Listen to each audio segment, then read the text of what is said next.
Hey there.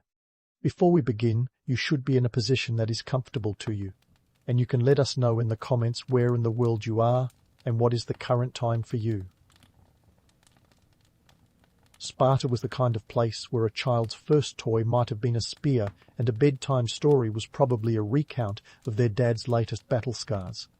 We're talking about a society where the word soft was as welcome as a snowman in the Sahara. So, how did this tiny city-state in ancient Greece end up becoming the ultimate boot camp before there were even boots? Well, welcome to the 7th century BC, where Sparta was cooking up an infamous recipe for warriors that would make modern military programs look like a weekend yoga retreat. The Agoge, Sparta's brutal, state-sponsored education system, was less about ABCs and more about ARGHs. This was where boys, starting at the tender age of 7, were plucked from their families faster than you could say, ouch, and thrown into a life of discipline, endurance and hardship. And why, you ask? Because Sparta had a tiny, little obsession with military might that would make even the most zealous gym junkie blush. If you think your high school gym class was rough, try competing in a system designed to weed out anyone who couldn't bench press their own body weight in armor. But why did Sparta decide that every citizen needed to be a soldier first and a human being second? It all boils down to geography and politics. Sparta was nestled in the region of Laconia, surrounded by mountains on 3 sides and the sea on the 4th. While this sounds like a prime spot for a peaceful retreat, in reality it meant limited farmland and resources. The Spartans needed to keep a tight grip on their fertile lands, and the neighbouring population, the Helots, who were kind of like the Spartan version of indentured servants, except with more rebellions and less freedom. These Helots outnumbered the Spartans by a ratio that would make any ruling class nervous. Some estimates suggest 7 to 1. So Sparta had to ensure its citizens were combat ready at all times. Enter the Agoge, a system not just for making soldiers, but for making Spartans. It was a social glue that held their society together, ensuring that everyone, from the top brass to the bottom rung of the Spartan ladder, was on the same page. Survival of the fittest was not just a concept, but a way of life. The Agoge wasn't just about physical training, though, despite its reputation. It was about instilling values, loyalty, cunning, stoicism, that were as much a part of the Spartan identity as their love of red cloaks. It was about creating a collective mindset where the individual was always secondary to the needs of the state. And let's be real, the Spartans were as subtle as a sledgehammer when it came to driving this point home. Those who couldn't hack it were left by the wayside, a harsh reminder that in Sparta, weakness was the ultimate enemy. Now, you might be wondering if anyone ever thought this was a bit too intense. Surely there must have been a few Spartan parents who missed their kids' chubby cheeks and innocent giggles. But the societal pressure was immense. The state practically owned these children, and any parent who dared question the system was likely to receive a Spartan stare-down that could melt lead. Everyone was in on it, from the senior citizens who reminisced about their own Agoge days, to the state officials who saw each successful graduate as another brick in Sparta's indomitable wall. The Agoge was as much about mental toughness as it was about physical prowess. Boys were encouraged to steal food to survive, but if caught, they were punished, not for stealing, but for getting caught. It was a twisted game of survival that taught them to be both resourceful and sneaky. The stakes were high and the lessons were brutal. But in Sparta's eyes, these were the necessary ingredients for crafting warriors who were feared and respected throughout the ancient world. So, while today we might shudder at the thought of sending our kids into such a regime, we have to admit there's a certain allure to the Spartan legend. The idea of a society so dedicated to its ideals that it would mould every citizen into a living embodiment of its values is both fascinating and horrifying. As we explore the origins of the Agoge, we get a glimpse into a world where the line between legend and reality is as thin as a Spartan's patience for weakness. And as we dig deeper, we'll see just how this military obsession shaped not only their society but also their legacy, a legacy that echoes through history like the clashing of swords on a battlefield. But let's not get ahead of ourselves. Spartan boys didn't just wake up one day and decide to become the ancient world's poster children for military might. Oh no, it was a long, grueling process, starting at the tender age of 7. Picture this. A kid just barely out of the toddler phase, already being drafted into a world where the only participation trophy was survival. Forget plush toys and bedtime lullabies. These young recruits were handed a cloak and an attitude adjustment. The Agoge made sure sharing a cloak was the least of their worries. The curriculum was less about nurturing and more about nature's harshest lessons. These kids were tossed into a training regimen that would make today's Navy SEALs consider a career change. Physical fitness was non-negotiable. We're talking about running barefoot over rocky terrain, because if you can dodge a stone, you can dodge a spear, right? And let's not forget the diet, a menu that included just enough to keep you upright, but not enough to keep you cheerful. In Sparta, dining was less about gourmet and more about, will this keep you from collapsing in the next drill? Now, let's debunk a romantic myth, the image of Spartan warriors as these noble, selfless heroes of yore. Yes, they were impressive, but also, let's be real, Sparta was the original pressure cooker, a place where the steam was mostly comprised of sweat and maybe a few tears. The Agoge was designed to strip individuality down to its bare bones and rebuild it as a cog in the Spartan war machine. Endurance was the name of the game. Imagine being encouraged to steal your next meal, not because stealing was admirable, but because getting away with it was. If you got caught, the punishment was severe. The lesson? It wasn't about the ethics of theft, but the skill of stealth. The Spartans were teaching their youth to be resourceful, resilient, and a bit of a moral conundrum. Doesn't sound so romantic now, does it? Psychological warfare wasn't just a tactic against enemies, it was a part of the daily routine. The constant tests, the relentless pressure to outperform, and the unyielding expectation to embody the Spartan ideal, all of these were as much about mental fortitude as they were about physical prowess. Spartans learned early on that their biggest battles might not be fought on a field, but in their own minds. And what about the social dynamics? The Agoge wasn't just a training ground, it was a social experiment in creating absolute loyalty to the state. Spartan boys lived in communal barracks, away from family influence, because who needs parental guidance when you have a state-sponsored boot camp as your home? It was all part of ensuring that the ties that bound each Spartan were not familial but political. After all, in the Spartan worldview, the state was the ultimate family. So, who footed the bill for this relentless regimen? The Spartan state, of course. But let's not forget the economic backdrop. Sparta wasn't a democracy with coffers overflowing with drachmas. Instead, they relied heavily on the labour of the helots, who did the actual farming, so Spartan boys could focus on more important matters, like surviving another day of training. The helots outnumbered Spartans, remember? Their toil was the unsung engine of the Spartan economy, keeping the system running while the Agoge churned out soldiers like an ancient assembly line. In essence, the Agoge was Sparta's answer to its own existential crisis. With enemies potentially lurking behind every mountain and beneath every olive tree, creating warriors was less of a choice and more of a survival strategy. But while the world might see them as invincible warriors, the reality was a life of constant struggle, sacrifice, and societal pressure. The allure of the Spartan legend isn't just in their victories, but in the sheer audacity of their existence.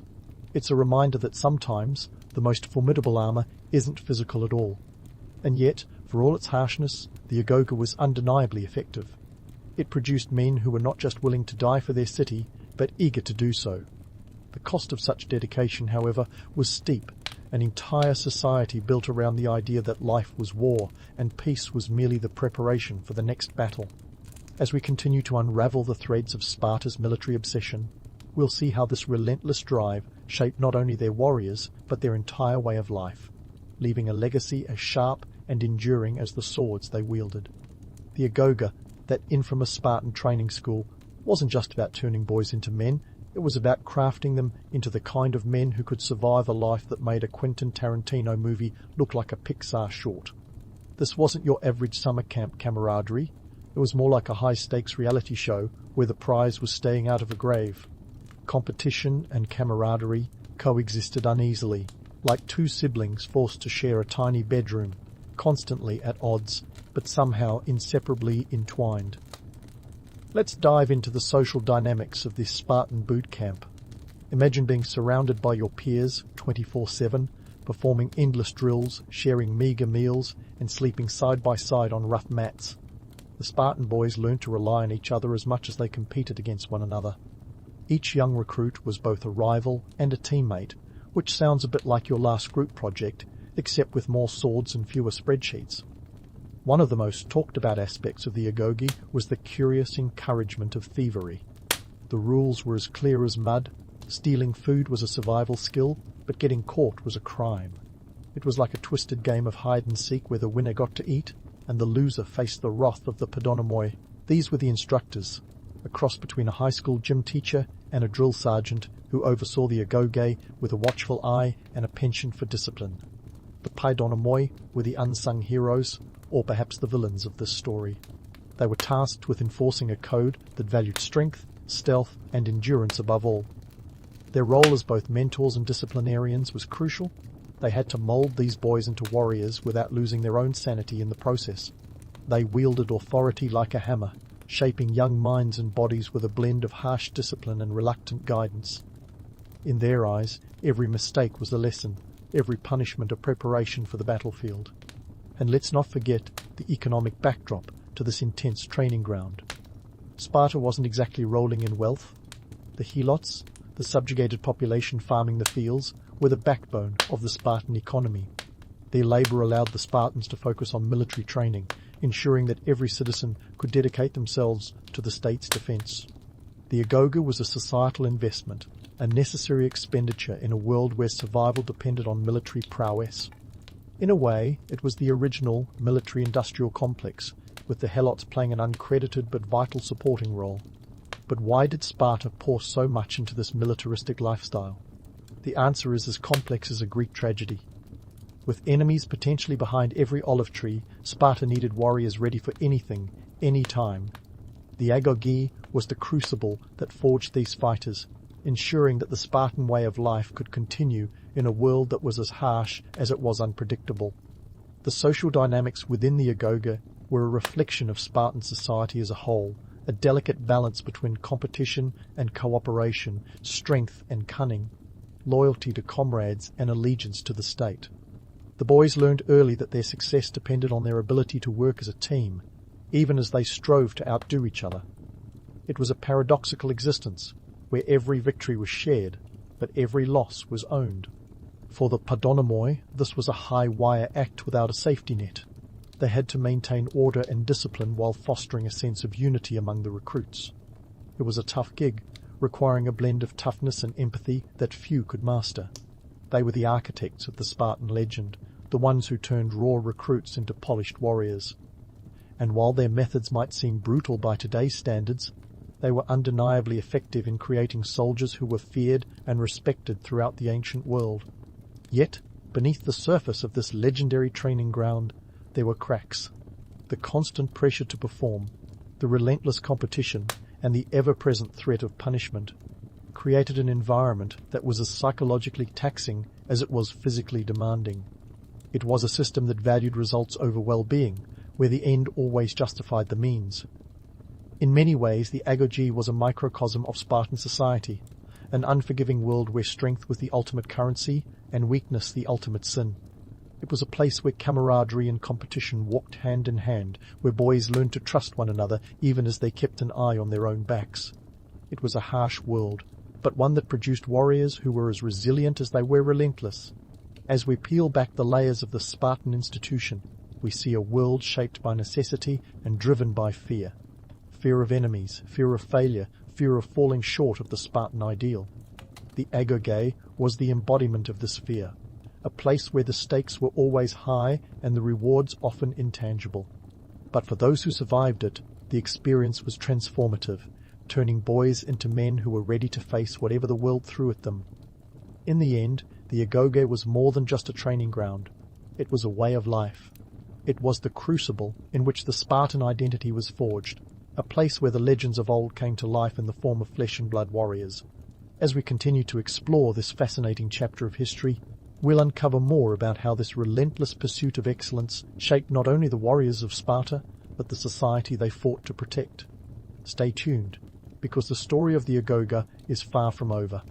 But as we delve deeper into the world of the agoge, It's time to ask the million-drachma question.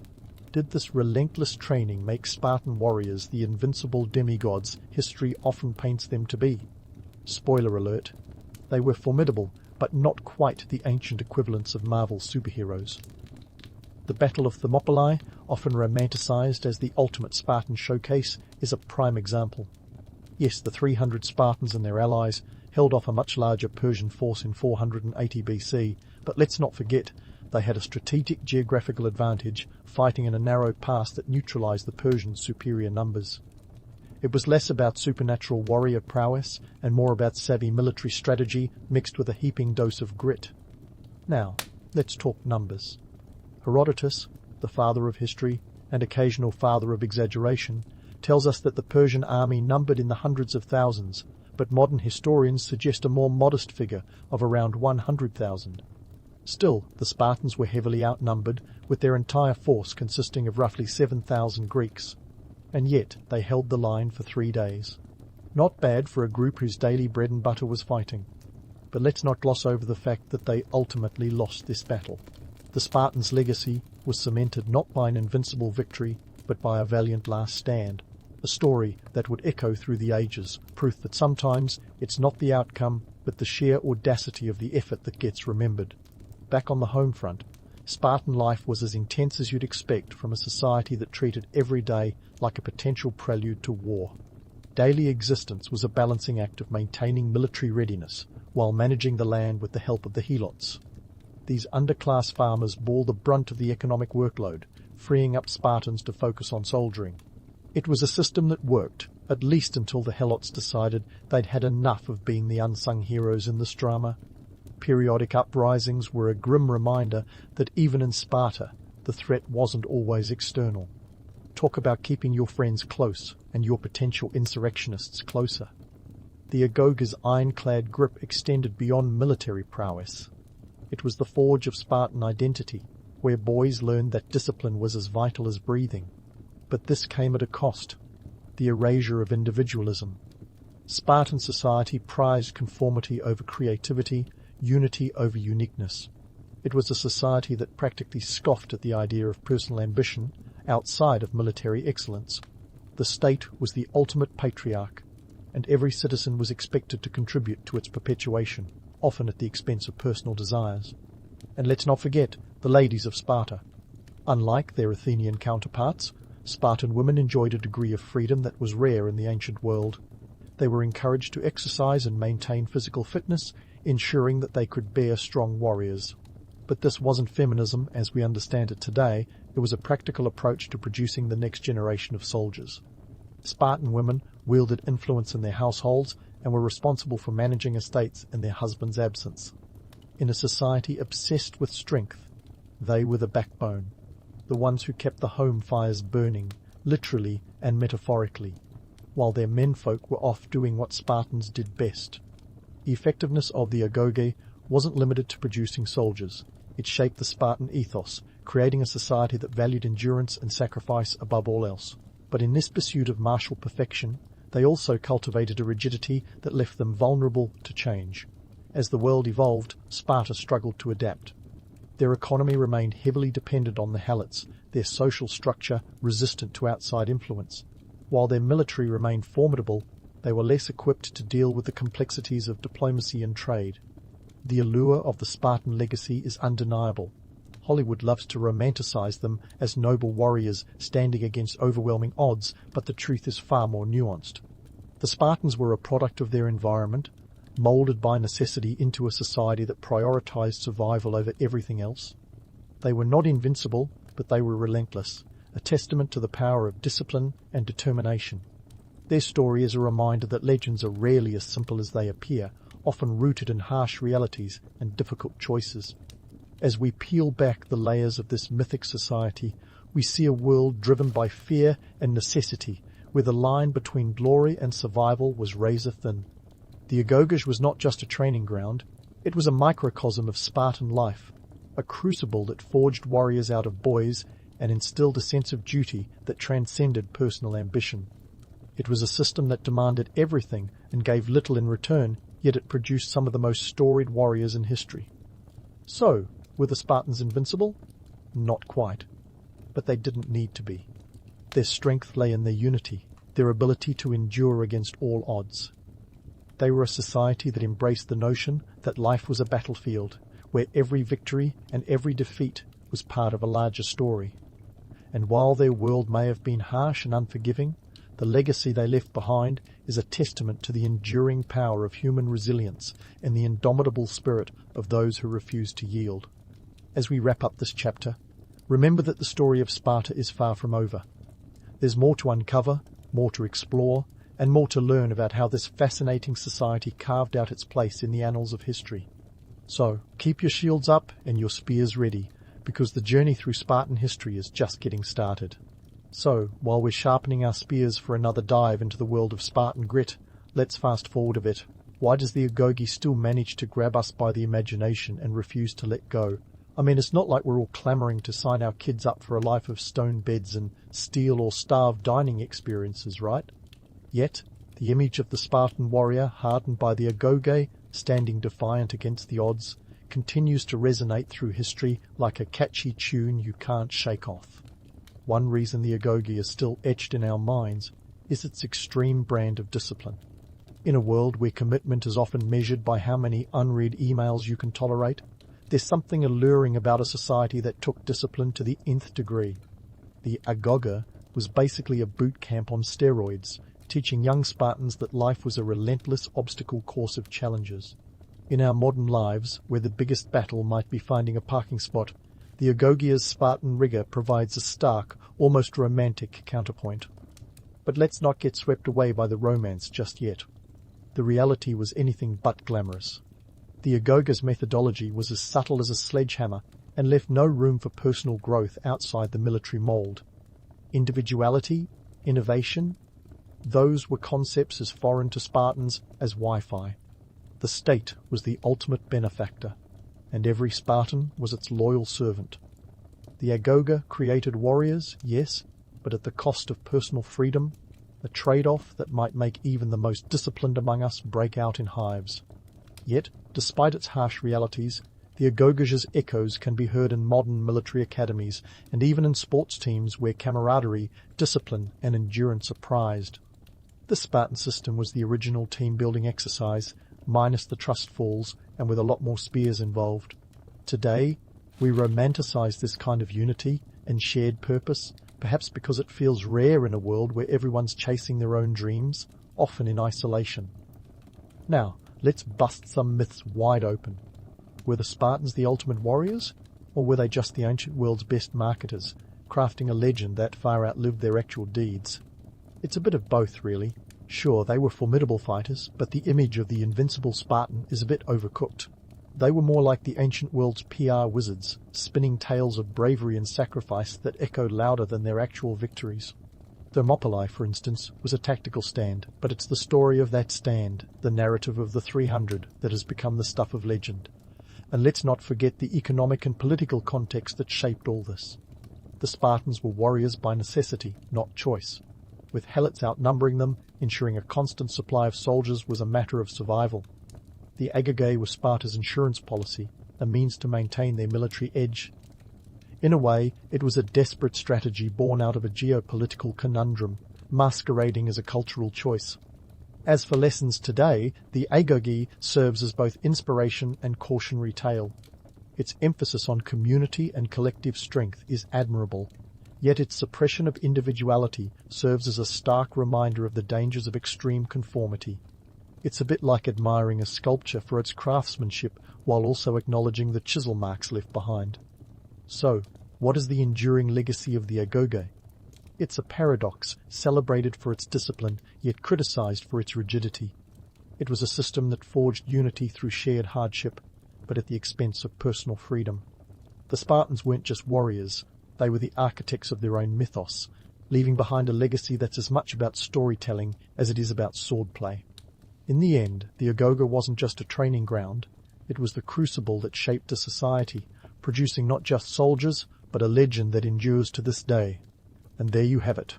The Agoge remains a symbol of extreme discipline and daring, a reminder that while legends are forged in battle, they're remembered through the stories we choose to tell.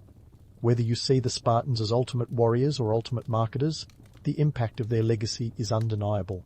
So, next time you face a challenge, channel a bit of that Spartan spirit, minus the stone beds and the mandatory cloak, of course. Your morning kicks off with the kind of alarm clock that doesn't come with a snooze button, the sound of distant artillery, a reminder that you're in Normandy, 1944, not on a dreamy beach holiday. Instead, you're on a less than relaxing tour as a frontline medic, right in the thick of post-D-Day chaos. The moment your eyes snap open, the reality of war smacks you harder than a double espresso. And no, you don't have time for a leisurely shower or a hearty breakfast. You're about to dive headlong into the gritty, relentless churn of war.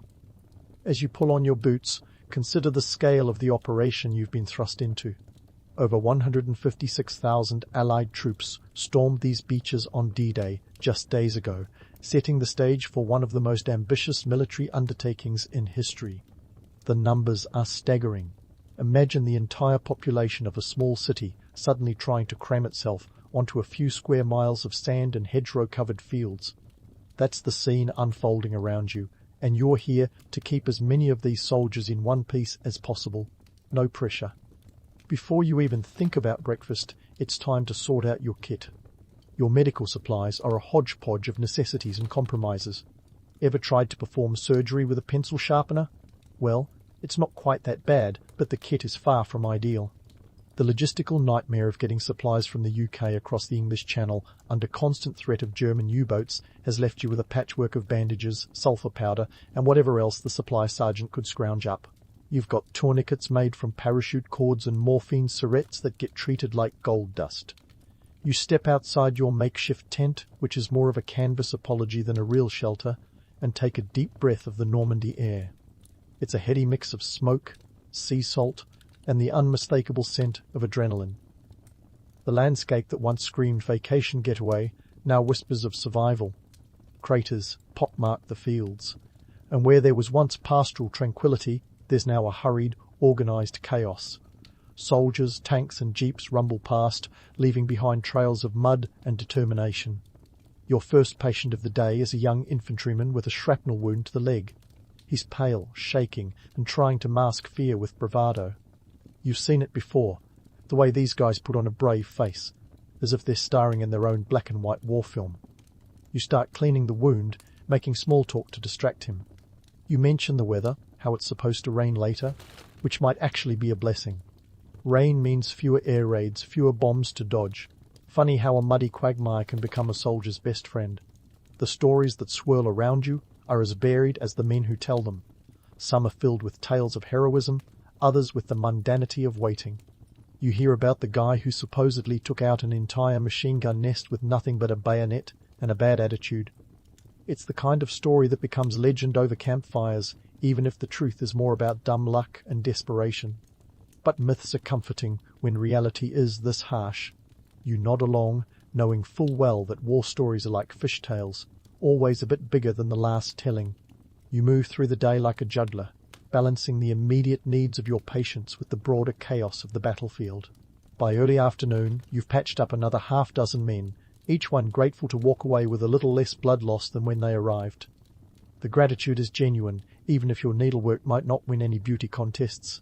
There's a grim satisfaction in knowing you've helped someone live to fight another day. Lunch is a rushed affair, a tin of mystery meat that's supposed to be corned beef, but could just as easily be a culinary experiment gone wrong. You wash it down with tepid coffee, trying not to dwell on the fact that it's more mud than mudslide latte. If nothing else, it fuels you for the afternoon's challenges. As the sun inches lower in the sky, casting long shadows across the battlefield, you're reminded of the sheer scale of this operation. This isn't just a battle, it's a full-blown logistical ballet, with each piece needing to move in concert. Tanks roll by, part of the 7,000 vehicles that made the initial assault. It's a mobile steel curtain, pushing ever deeper into enemy territory, while you're here to patch up the human cost of that advance. You wrap up your day with one last look at the casualty list, a grim roll call of those who won't make it to tomorrow. It's a stark reminder of the cost of war and the price paid by the young men who wear these uniforms. It's easy to get caught up in the numbers, in the grand narrative of liberation and victory. But for each name on that list, There's a family waiting for news, good or bad. As evening falls and the day's adrenaline fades, you finally get a moment to reflect. You're part of something monumental, a cog in a machine that's grinding its way across Europe. It's messy, it's brutal, and it's far from over. But for now, you've done your part. You crawl into your sleeping bag, fatigue pulling you towards sleep, knowing that tomorrow will bring more of the same, and that you'll be ready to face it once again. As you drift into the fitful embrace of sleep, you're abruptly yanked back to consciousness by the jarring realization that the morning brings not just another day of triage, but a deeper plunge into the economic quagmire that is war. Welcome to the fiscal side of Normandy 1944, where the ledger lines are soaked in sweat and blood. This isn't your run-of-the-mill grocery bill, unless your groceries include tanks, planes, and enough ammunition to give every accountant nightmares. The US alone is spending a jaw-dropping $50 billion this year on the war effort.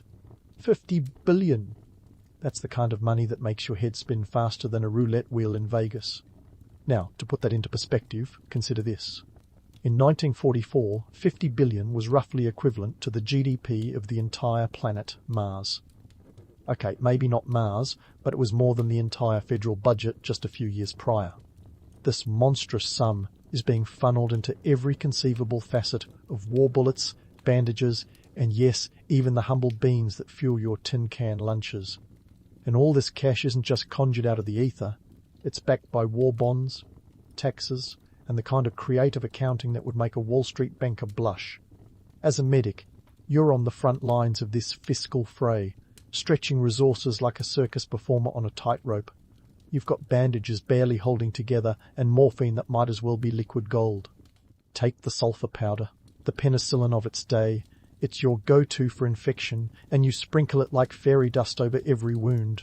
But supplies are limited, so you've become adept at the art of rationing, turning every casualty into a strategic decision about who gets what and when. It's a grim calculus, one that forces you to play God with a bandolier. You might think Hollywood has a handle on this side of the story, but spoiler alert, they don't. The silver screen would have you believe that medics are untouchable heroes, gallivanting through gunfire like they're starring in an action-packed blockbuster.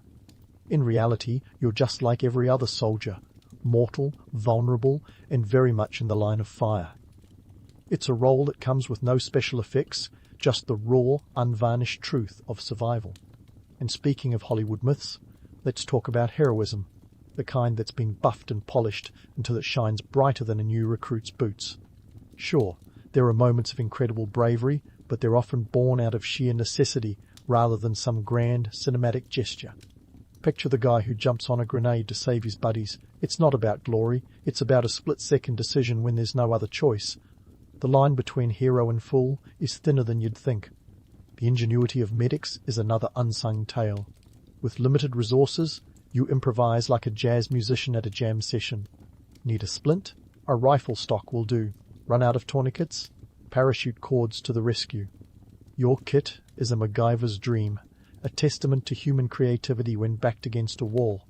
There's a dark humor in it all, laughing in the face of absurdity because, quite frankly, the alternative is too grim to contemplate.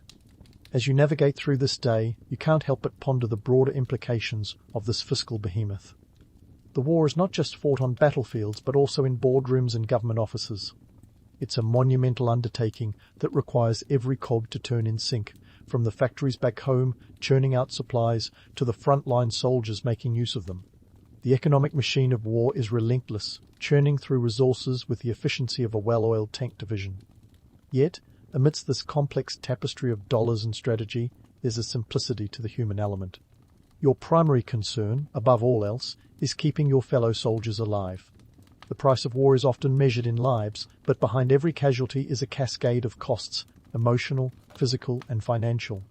It's a sobering thought, one that weighs heavy as you move from one wounded soldier to the next, each a reminder of the very real price of conflict. In the rare quiet moments, you reflect on the stories that will be told. The legends will grow, embroidered with each retelling until they bear only a passing resemblance to the truth. But you hold on to the reality, the unvarnished moments that don't make it into the history books. Because while myths have their place, It's the gritty authenticity of the battlefield that truly defines this chapter of history.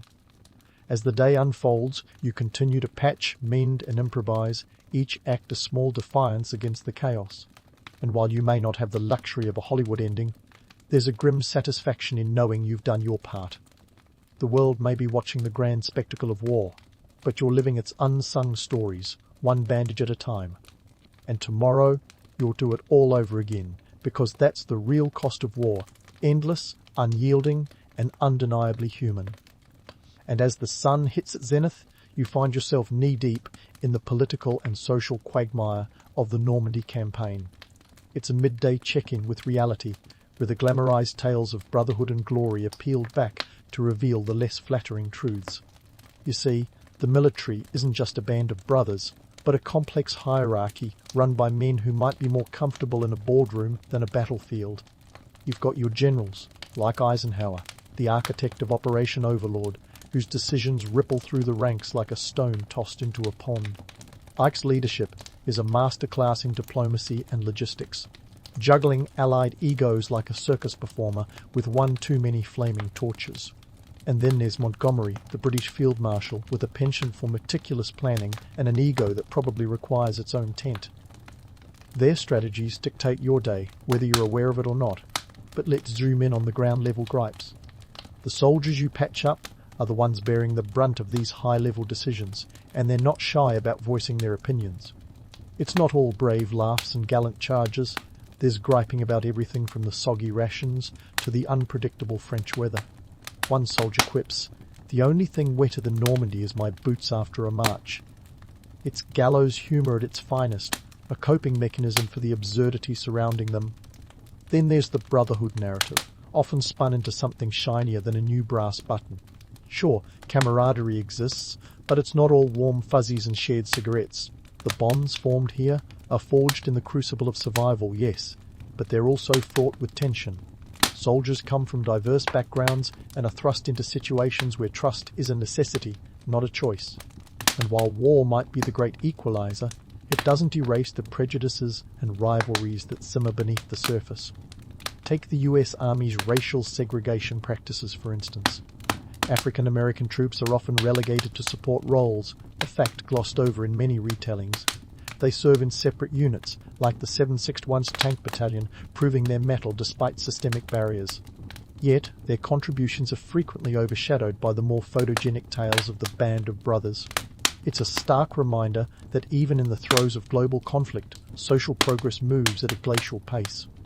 And while we're dismantling romanticized narratives, let's chat about the reality of military life. The chain of command is a rigid beast, a vertical line that demands obedience and punishes deviation. Orders flow down like a waterfall, and questioning them is like trying to swim upstream with a rucksack full of rocks. Yet, this structure is necessary, ensuring that chaos doesn't descend into complete anarchy. It's a paradox of disciplined freedom curtailed in the service of greater efficiency. On the ground, this means your day is punctuated by the occasional bark from a superior officer, the kind that demands attention and immediate action. It's a top-down affair, where even a medic like you must navigate the labyrinthine hierarchy to get what you need. Need extra sulfur powder? Better hope the supply sergeant likes the look of your paperwork or your poker face. Amidst this backdrop of command and camaraderie, myths are birthed and embellished. The story of the soldier who charges a machine gun nest single-handedly becomes a campfire staple. These tales, exaggerated and polished, offer a semblance of heroism in a landscape where deeds often go unnoticed. They're the touchstones of morale, even if they're more fiction than fact. But beneath the legends lies the gritty truth. War is less about glory and more about grit. It's about the medic who improvises with the tools at hand, the soldier who endures despite the odds, and the commanders who wrestle with decisions that could tip the balance of history. It's a mosaic of human endeavour, painted in shades of grey rather than black and white. As the afternoon marches on, you continue your rounds. Each patient is a reminder of the larger forces at play, of the political machinations and social dynamics that swirl around this campaign. You're just one part of a vast, sprawling narrative, a cog in the great machine of war. Yet, every bandage you apply, every life you save, is a testament to the power of the individual amidst the collective struggle. And so, as you patch up another soldier, you ponder the stories that will emerge from this chaos. The world will remember the grand strategies and the iconic images of victory. Yet, the real tale is in the untold moments, the whispered conversations, and the silent acts of courage that define this chapter of history. You continue on, a modern-day Sisyphus in khaki, pushing against the tide of war with nothing but your wits and a battered medical kit. The afternoon sun still hangs high, casting long shadows over the battlefield, a reminder that while the day may be long, the night is never far behind. But for now, the work continues, and you press on, knowing that each step forward is a small triumph against the looming spectre of chaos. The afternoon sun still hangs high, casting long shadows over the battlefield, a reminder that while the day may be long, the night is never far behind. But for now, the work continues, and you press on, knowing that each step forward is a small triumph against the looming spectre of chaos. Welcome to the gritty reality of battlefield medicine, where improvisation isn't just a skill, it's a lifeline. Faced with a shortage of supplies that would make MacGyver break a sweat, you've got to channel your inner innovator. Need a splint? Forget about a neat, sterilized one from the hospital back home. Instead, you'll find yourself eyeing up anything rigid, rifle stocks, tree branches, maybe even a particularly stiff baguette if it comes to that. This is wartime after all, and creativity is your best ally. Now, let's talk about those survival rates. Spoiler alert, they're not the sunniest numbers you've ever seen. In the chaos of war, the chances of making it out with all limbs intact are slimmer than a GI's paycheck. Some wounds are beyond your skills and supplies, and the statistics reflect that harsh reality. Approximately 28% of soldiers wounded in battle won't make it. It's a sobering figure, one that weighs heavily on every medic's shoulders. You're working in a place where the phrase, "do your best," feels like a cruel joke. And then there's the legend of the angel of the battlefield, the idea that medics are these untouchable, serene figures gliding through gunfire with a halo of morphine syrettes. The reality? You're as much in the thick of it as the rifleman next to you, dodging bullets with the best of them. That red cross on your helmet might as well be a target. Sure, it's meant to signify your non-combatant status, but in the heat of battle, distinctions blur faster than your vision after a week of sleepless nights. Let's not forget the psychological toll. You're not just patching up bodies, you're also trying to piece together your own sanity. Gallows humor becomes a staple, a way to cope when the absurdity of war threatens to consume. You might find yourself cracking jokes about the irony of saving a man today who's expected to march back into danger tomorrow. It's a defense mechanism, a way to shield your psyche from the relentless barrage of trauma and loss. Yet, even amidst the darkness, moments of humanity shine through. Take the impromptu concert one soldier puts on with a harmonica he found in the rubble. It's a bittersweet chorus, a reminder of life beyond the battlefield's confines. These small acts of normalcy are like lifebuoys in a sea of chaos, offering a brief respite from the relentless churn of war. As you continue your rounds, you're reminded of the economic underpinnings of this operation. The supplies you crave didn't magically appear at your feet. They're the result of a massive industrial effort back home. Factories are working around the clock, churning out everything from bullets to bandages, all fueled by the insatiable demand of war. It's a production line on steroids, and your role is to make the most out of whatever rolls off that line. Your day is a delicate dance of triage and treatment, each decision a calculated risk. Who gets the last dose of sulfur powder? Who gets the limited blood plasma? It's a cruel arithmetic, one that forces you to weigh lives against each other, balancing the hope of recovery against the grim certainty of loss. It's a role that demands more than just medical skill. It requires nerves of steel and a heart that can endure the strain. And while Hollywood might paint war as a grand epic of heroism, you know the truth is far less glamorous. Forget the slow-motion heroics and sweeping orchestral scores. Real war is about mud and guts, about the soldier who clutches your arm, eyes wide with fear, as you tell him it's going to be okay even when you're not sure it will be. It's about the camaraderie forged in adversity, the bonds that form not out of some manufactured brotherhood, but through shared hardship and mutual reliance. As the afternoon wears on, you find yourself reflecting on the myths and realities of your role. The stories of medics as saviors are comforting, sure, but they gloss over the messy, blood-soaked truth. You're not a hero in a storybook. You're a human being doing the best you can with what little you have. And in the end, maybe that's the real heroism. Not the big, cinematic gestures, but the quiet persistence, the refusal to give up, even when the odds are stacked against you. The day drags on, each hour marked by the steady flow of wounded soldiers. You work tirelessly, applying every ounce of your training and ingenuity to save lives. And even though you know you can't save them all, each life you do save is a victory in its own right. A flicker of light in the encroaching darkness. As the sun dips lower, casting an orange glow over the battlefield, there's a moment of stillness. You pause, taking in the surreal beauty of the scene, aware that tomorrow will bring more of the same, more wounds, more improvisations, more gallows humour to get you through. But for now, you've done your part, and that's enough. You return to your tent, weary but resolute, knowing that each day you survive is another day to make a difference. As sleep begins to claim you, the echoes of the day's chaos fade into the background, replaced by the steady rhythm of your own heartbeat. A reminder that amidst the tumult of war, the human spirit endures, resilient and unyielding. And so, you drift into a restless sleep, your mind already preparing for the challenges of tomorrow. The war rages on, but so do you, a small cog in the vast machine, determined to keep turning, one life at a time.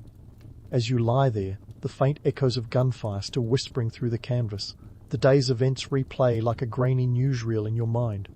It's a curious thing, this intersection of humanity and war, a place where the lines between right and wrong blur faster than a soldier's vision after a sip of moonshine. Here you are, smack dab in the middle of one of history's most monumental conflicts, and yet the details that stick with you are the intimate ones. The soldier's trembling fingers as you stitch him up, the lingering gratitude in an exhausted thank you, the camaraderie born out of necessity rather than choice. The allure of the hero myth is undeniable. Who doesn't want to believe in larger-than-life figures? The brave souls who single-handedly changed the course of history? We crave these stories, perhaps because they offer a tidy package of courage wrapped in a bow of triumph. But let's be real. War doesn't come with clean edges or neat conclusions. It's a messy, relentless beast, and while heroism exists, it's often the quiet, unsung variety that matters most. Take Audie Murphy, for example. Sure, he became one of the most decorated American combat soldiers of World War II, but his story isn't just about medals and parades, it's about a young man thrust into the chaos, doing whatever it took to survive and protect his comrades. Murphy's post-war struggles with PTSD remind us that the battlefield leaves scars that aren't visible in the mirror. Hero myths gloss over these truths, preferring the polished narratives that fit neatly into history books or blockbuster films. Yet, it's the gritty authenticity of these experiences that truly resonate. And while we're on the topic of legends, let's not forget the economic engine driving this war. The United States alone is spending more than $50 billion in 1944. An astronomical sum that makes today's national budgets look like pocket change. The scale of this endeavour is staggering, with factories back home working triple shifts to churn out the machinery of war. Tanks, planes, and munitions roll off assembly lines like sausages at a German deli, each one a testament to the industrial might fueling the Allied push. But this isn't just about dollars and cents, it's about the human cost. Those whose labour and sacrifice underpin this massive war effort. Back on the front lines, you're reminded that your role as a medic is part of this larger tapestry. The supplies you rely on, tourniquets crafted from parachute cords, the precious sulphur powder sprinkled like magic dust, are tokens of an immense logistical ballet.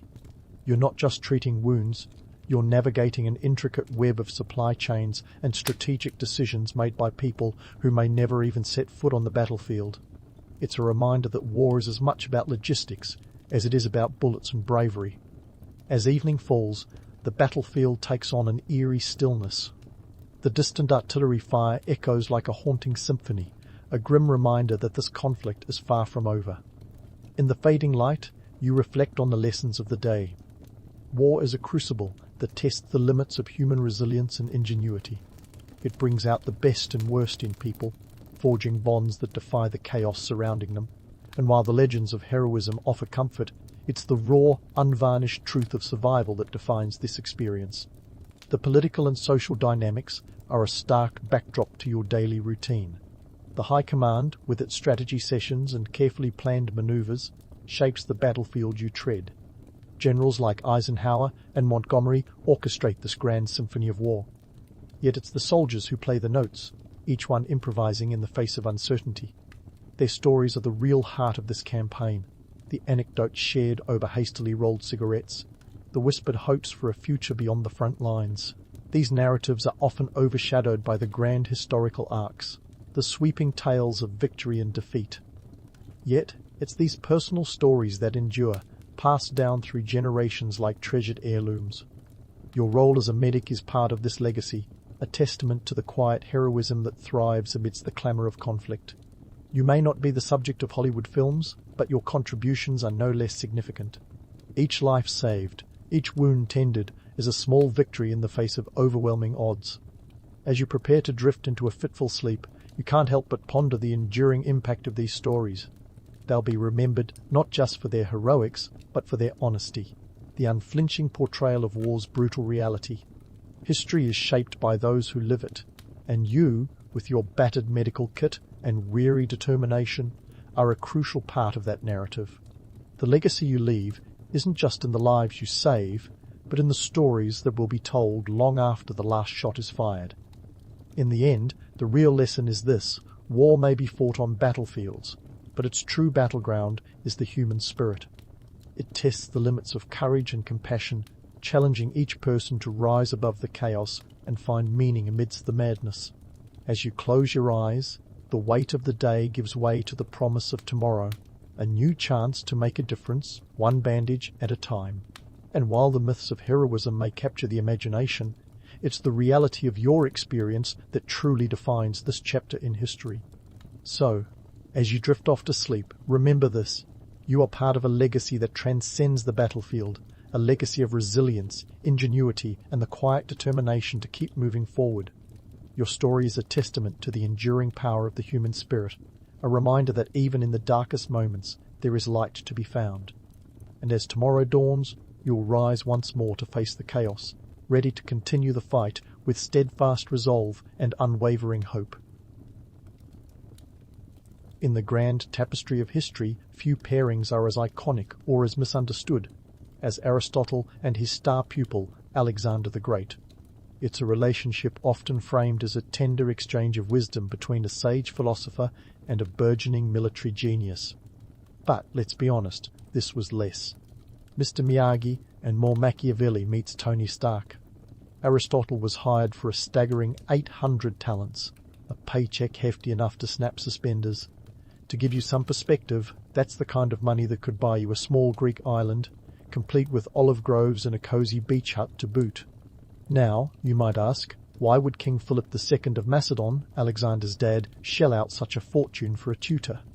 Simple, it was an investment in power, not just a philosophical pastime. Philip knew that knowledge was the ultimate weapon, and Aristotle was the intellectual equivalent of a nuclear arsenal. Aristotle, a student of Plato and quite the philosopher himself, was expected to mould Alexander into a ruler who could handle not just a spear, but the subtleties of statecraft and strategy. However, let's not get too carried away with the romanticized notion of Aristotle, the wise old mentor, and Alexander, the eager young student. Their dynamic was more akin to a complex power play, a political chess game where both parties knew the stakes all too well. Aristotle was keenly aware that his teachings could shape not just a leader, but the very fate of empires. And Alexander? He wasn't exactly a blank slate. By the time Aristotle got his hands on him, Alexander was already a precocious youth with ambitions as vast as the Macedonian horizon. So, what did Aristotle teach Alexander, you ask? Well, it wasn't all abstract musings on the nature of reality or ethical conundrums. Sure, Alexander got his fair share of philosophy, but this education was deeply rooted in practicalities. We're talking rhetoric, logic, and the kind of critical thinking that makes for a savvy ruler. Aristotle even threw in some zoology and medicine, because why not make your future world conqueror a jack of all trades? But let's not sugarcoat it. This was no Hogwarts. Aristotle wasn't some benign Dumbledore figure. The philosopher had his own agenda, imparting not just knowledge but ideological leanings. He instilled in Alexander a belief in Greek superiority, setting the stage for a conqueror who saw himself as a civilizing force. It's a classic case of teach a man to fish and he'll fish for a lifetime. Teach a future emperor that he's destined to civilize the world and he'll set off to do just that with armies in tow. The reality was that Aristotle and Alexander's relationship wasn't just about the ivory tower of academia. It was a strategic alliance steeped in the politics of the day. Aristotle's teachings weren't just meant to sharpen Alexander's mind, they were designed to ensure that the young prince could navigate the treacherous waters of Macedonian politics and beyond. Philip II's assassination in 3036 BC only underscored the harsh realities of power. Alexander needed every bit of his education to secure his position and launch his ambitious campaigns. For Aristotle, tutoring Alexander wasn't merely a pedagogical pursuit, it was a chance to influence the very fabric of history. If Alexander could carry Greek culture and wisdom across the known world, Aristotle's teachings would echo through the ages, a legacy written not in ink, but in the annals of empire. And for Alexander, having Aristotle as a tutor wasn't just a privilege, it was a political weapon, a badge of intellectual credibility that set him apart from mere warlords. As for their so-called camaraderie, it's essential to remember that this was a time when mentorship was as much about power dynamics as it was about personal growth. Aristotle knew that his position hinged on keeping Alexander's favor, and Alexander was well aware of the leverage he held over his tutor. In many ways, their relationship was a microcosm of the very world they inhabited, one where alliances were fluid and loyalty was a currency as volatile as the Aegean Sea. So, while it might be tempting to picture Aristotle and Alexander as the original odd couple, the truth is that their connection was as complex as any political thriller. It was a dance of intellect and ambition, with both men keenly aware that their fates were intertwined. And as Alexander set out to carve his name into the world, Aristotle's teachings were the compass by which he charted his course, a course that would lead to the creation of one of history's most legendary empires.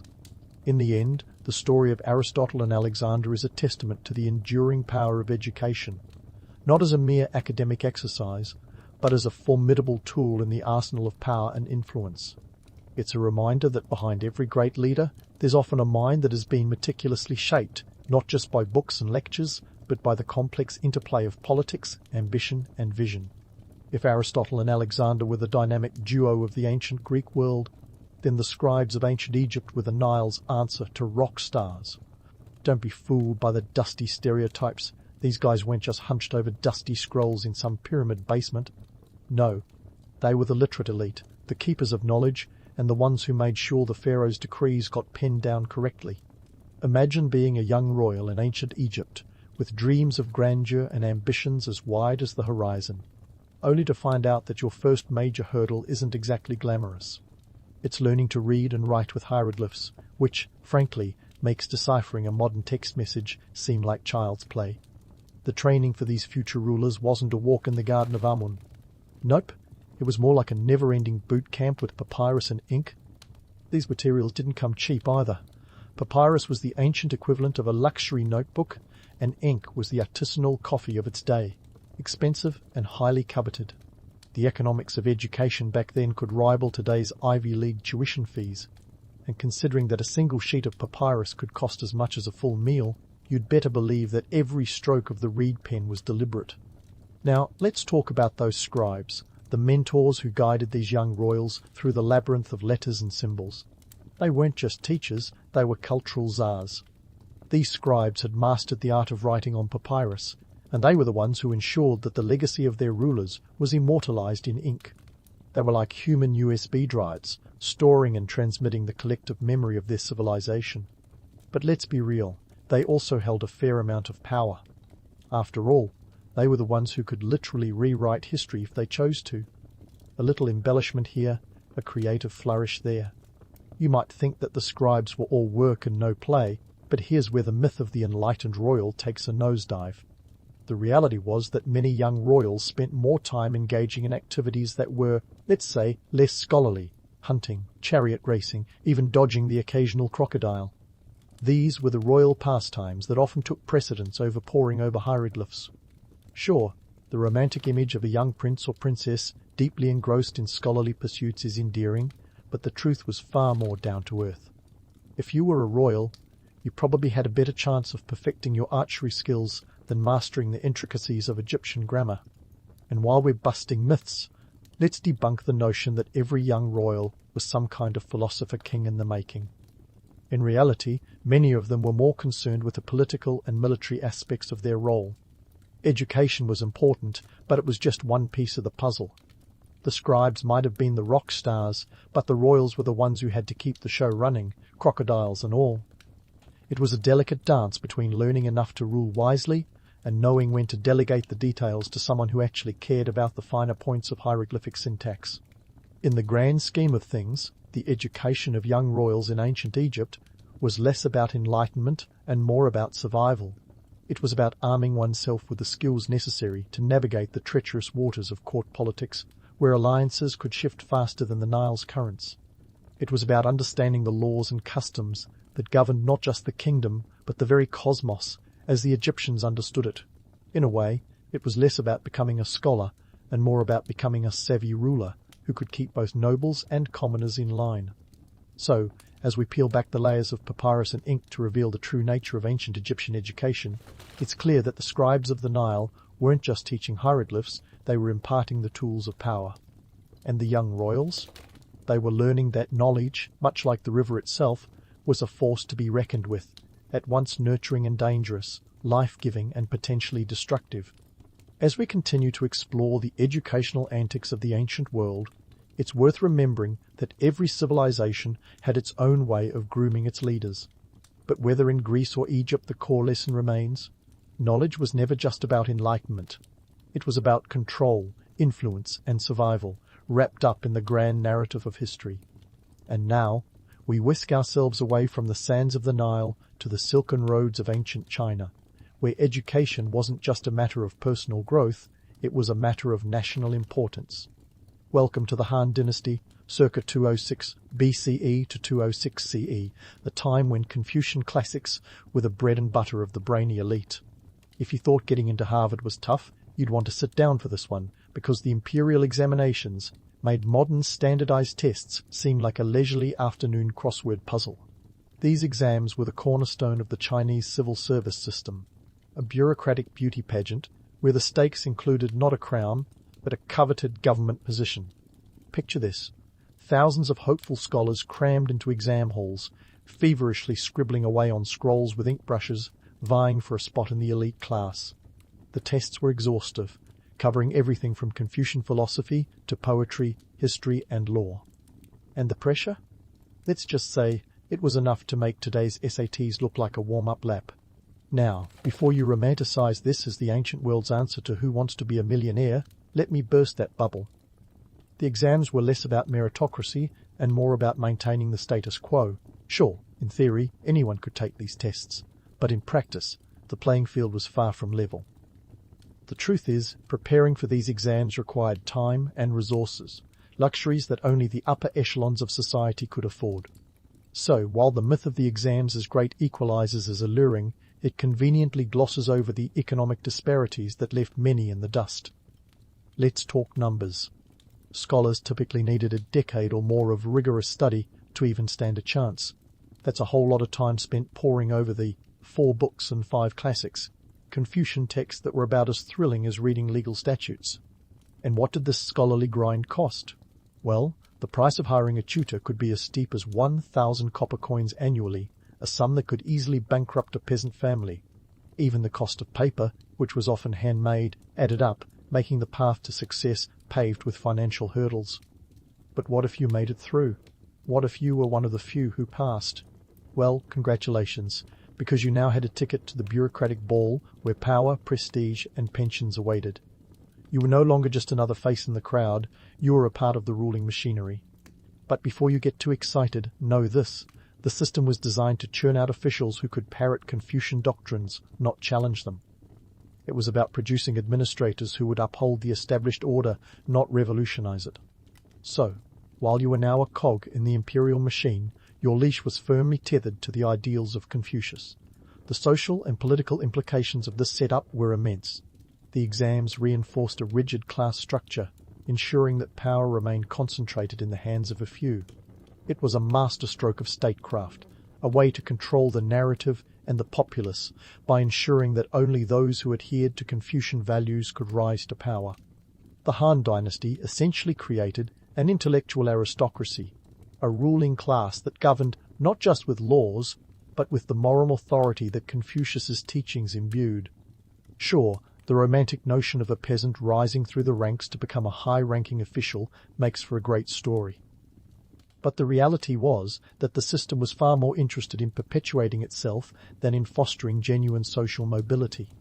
It was a classic case of the more things change, the more they stay the same. The exams didn't break the mold, they reinforced it.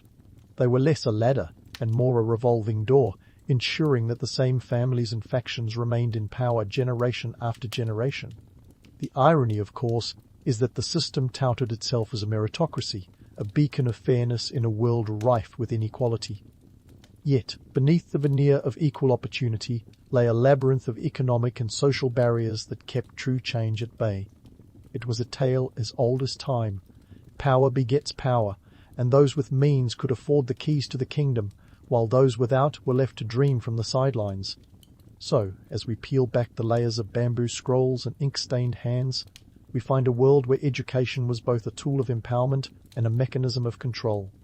The Han Dynasty's imperial examinations were a double-edged sword offering a path to power for the fortunate few while keeping the rest firmly in their place. As we continue to unravel the educational tapestries of the ancient world, it becomes clear that the quest for knowledge was never just about enlightenment. It was about power, influence, and the status quo, a dance as complex and intricate as the brushstrokes on a Confucian text. And speaking of complex and intricate, let's glide over to the Indian subcontinent, specifically to the Gupta Empire, often dubbed the Golden Age of India by those who adore a good historical nickname.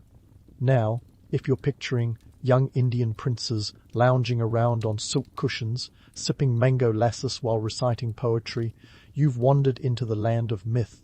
The reality was both more vibrant and more cutthroat, like a game of chess where the stakes were your future throne. The Gupta Empire, flourishing from around 32 to 500 CEE, was a powerhouse of culture, science, and education. It was here that young royals were schooled in Sanskrit, mathematics, and astronomy, sometimes at the illustrious Nalanda University. Think of it as the Oxford of the ancient world, but with monks and a lot more incense. Founded in the 5th century, Nalanda was a sprawling campus attracting scholars from as far away as China, Tibet, and Korea. But don't be fooled by the picturesque imagery of scholarly debates under banyan trees. This was a place where only the upper crust of society got their intellectual bread buttered. Education for the elite in the Gupta Empire was a full-throttle affair. We're talking about a curriculum that would make today's AP classes look like kindergarten. Sanskrit was the lingua franca of the educated, and mastering it wasn't just about learning a language, it was about accessing the cultural and spiritual texts that defined the era. Mathematics wasn't just about counting sheep, it was the foundation for everything from architecture to astronomy. You see, the Guptas took their numbers seriously, so seriously that they gave us the concept of zero, a little invention that would eventually blow open the doors of modern mathematics. Imagine a world without zero. It's as bleak as a coffee shop without Wi-Fi. But here's the kicker. This educational utopia was about as accessible to the common folk as a private jet is to the average commuter. The Gupta education system was a high-walled garden with privilege the key to entry. Only the sons of the wealthy and powerful could afford the luxury of education, while the rest of the population was left to cultivate the fields, or, if they were lucky, learn a trade. And while the elite were busy learning how the universe worked, the reality of their society was a rigid caste system that kept everyone in their place. Let's not sugarcoat it. The romance of noble education often glosses over the social inequalities baked into the system. Sure, the idea of young princes engaging in philosophical debates is charming, but it was more about grooming them to maintain their family's grip on power. The notion that education could be a great equalizer? In the Gupta Empire, it was more like the Great Divider. And then there's Nalanda University, the shining beacon of learning. Once you got past the impressive architecture and the allure of intellectual discourse, you realized it was an ivory tower in the most literal sense, accessible only to a select few. Nalanda was the seat of Buddhist learning, and while it welcomed scholars from across Asia, it was still a bastion of privilege. The university boasted libraries that housed thousands of texts, but unless you were part of the elite, those scrolls might as well have been locked in a vault. The economic context of education in the Gupta Empire was as layered as a bowl of biryani. Academic pursuits required resources, money for tutors, materials for learning, and time to dedicate to study. In an agrarian society, these were luxuries few could afford. The cost of education wasn't just financial, it was an investment in maintaining the status quo. The Guptas knew that knowledge was power, and they were determined to keep that power firmly in the hands of those who could pay the price of admission. While the legendary tales of scholarly pursuit paint a picture of intellectual paradise, the reality was often a different story. Behind the romantic vision of learned princes reciting verses and solving equations lay a social structure as rigid as the mathematics they studied. Education was less about enlightenment and more about ensuring that the ruling class stayed firmly in control.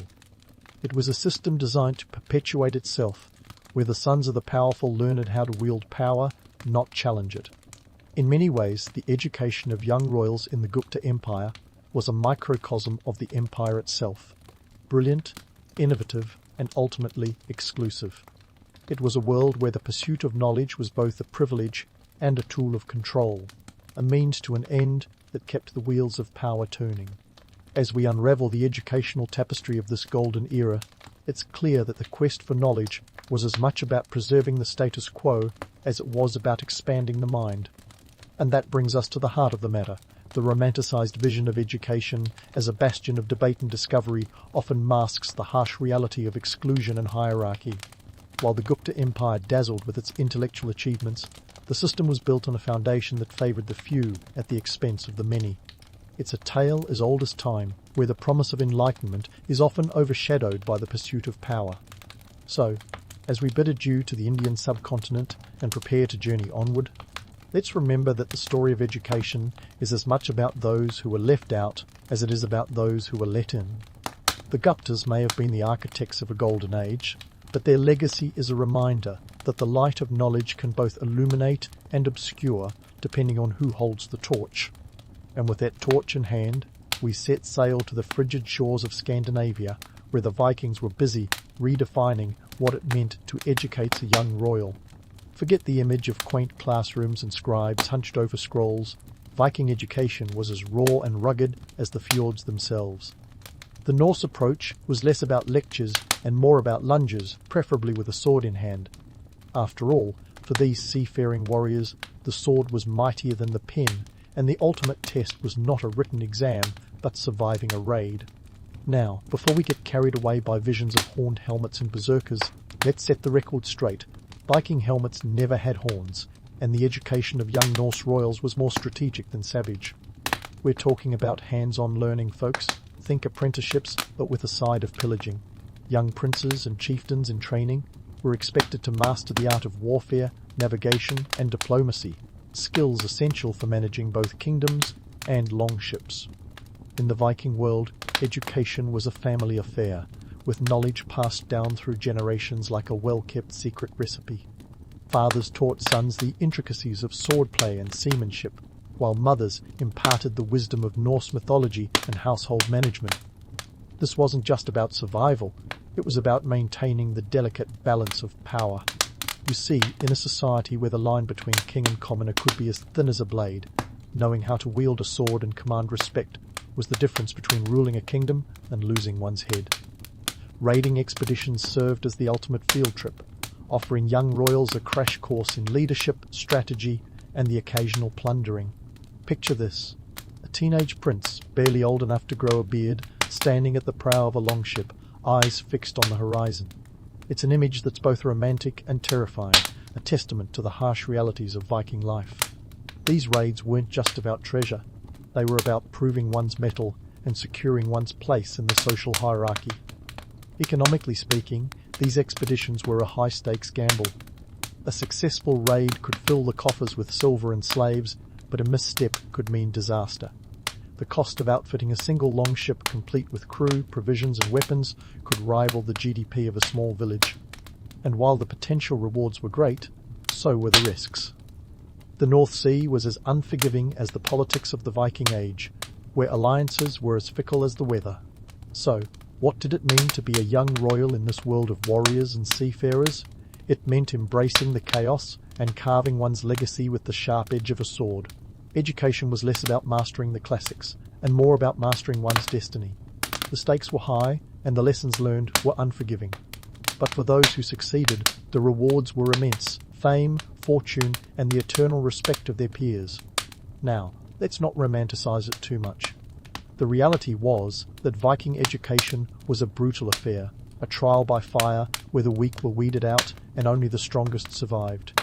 It was a system designed to produce leaders who could hold their own against both rival chieftains and the elements. And while the myth of the fearless Viking warrior is an enduring one, the truth is that these young royals were as much politicians as they were fighters. They had to navigate the treacherous waters of Viking politics, where alliances could shift as swiftly as the tides. In reflecting on the broader implications of ancient royal education, it's clear that across cultures, the aim was not so different: to prepare the young elite for the harsh realities of rule.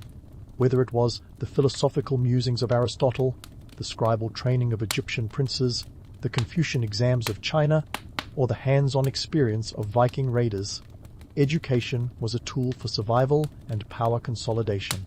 The idyllic notion of royal education as a path to pure enlightenment is, at best, a half-truth. It was about shaping leaders who could navigate the complexities of their world, wielding knowledge as both a shield and a sword. But let's be honest, the allure of the myth is undeniable. The idea of philosopher kings, enlightened rulers, and noble warriors feeds our collective imagination. It's a romantic vision that glosses over the gritty realities of power and politics. Yet, beneath the myth lies a fundamental truth. Education, in all its forms, has always been a means to an end, a way to ensure the continuity of power, culture, and legacy. As we wrap up this whirlwind tour of ancient royal education, let's take a moment to appreciate the tapestry of human history. It's a story of ambition and survival, of ideals and pragmatism. And while each culture had its own unique approach, the underlying goal was the same: to prepare the next generation to carry the torch of power and influence into the future.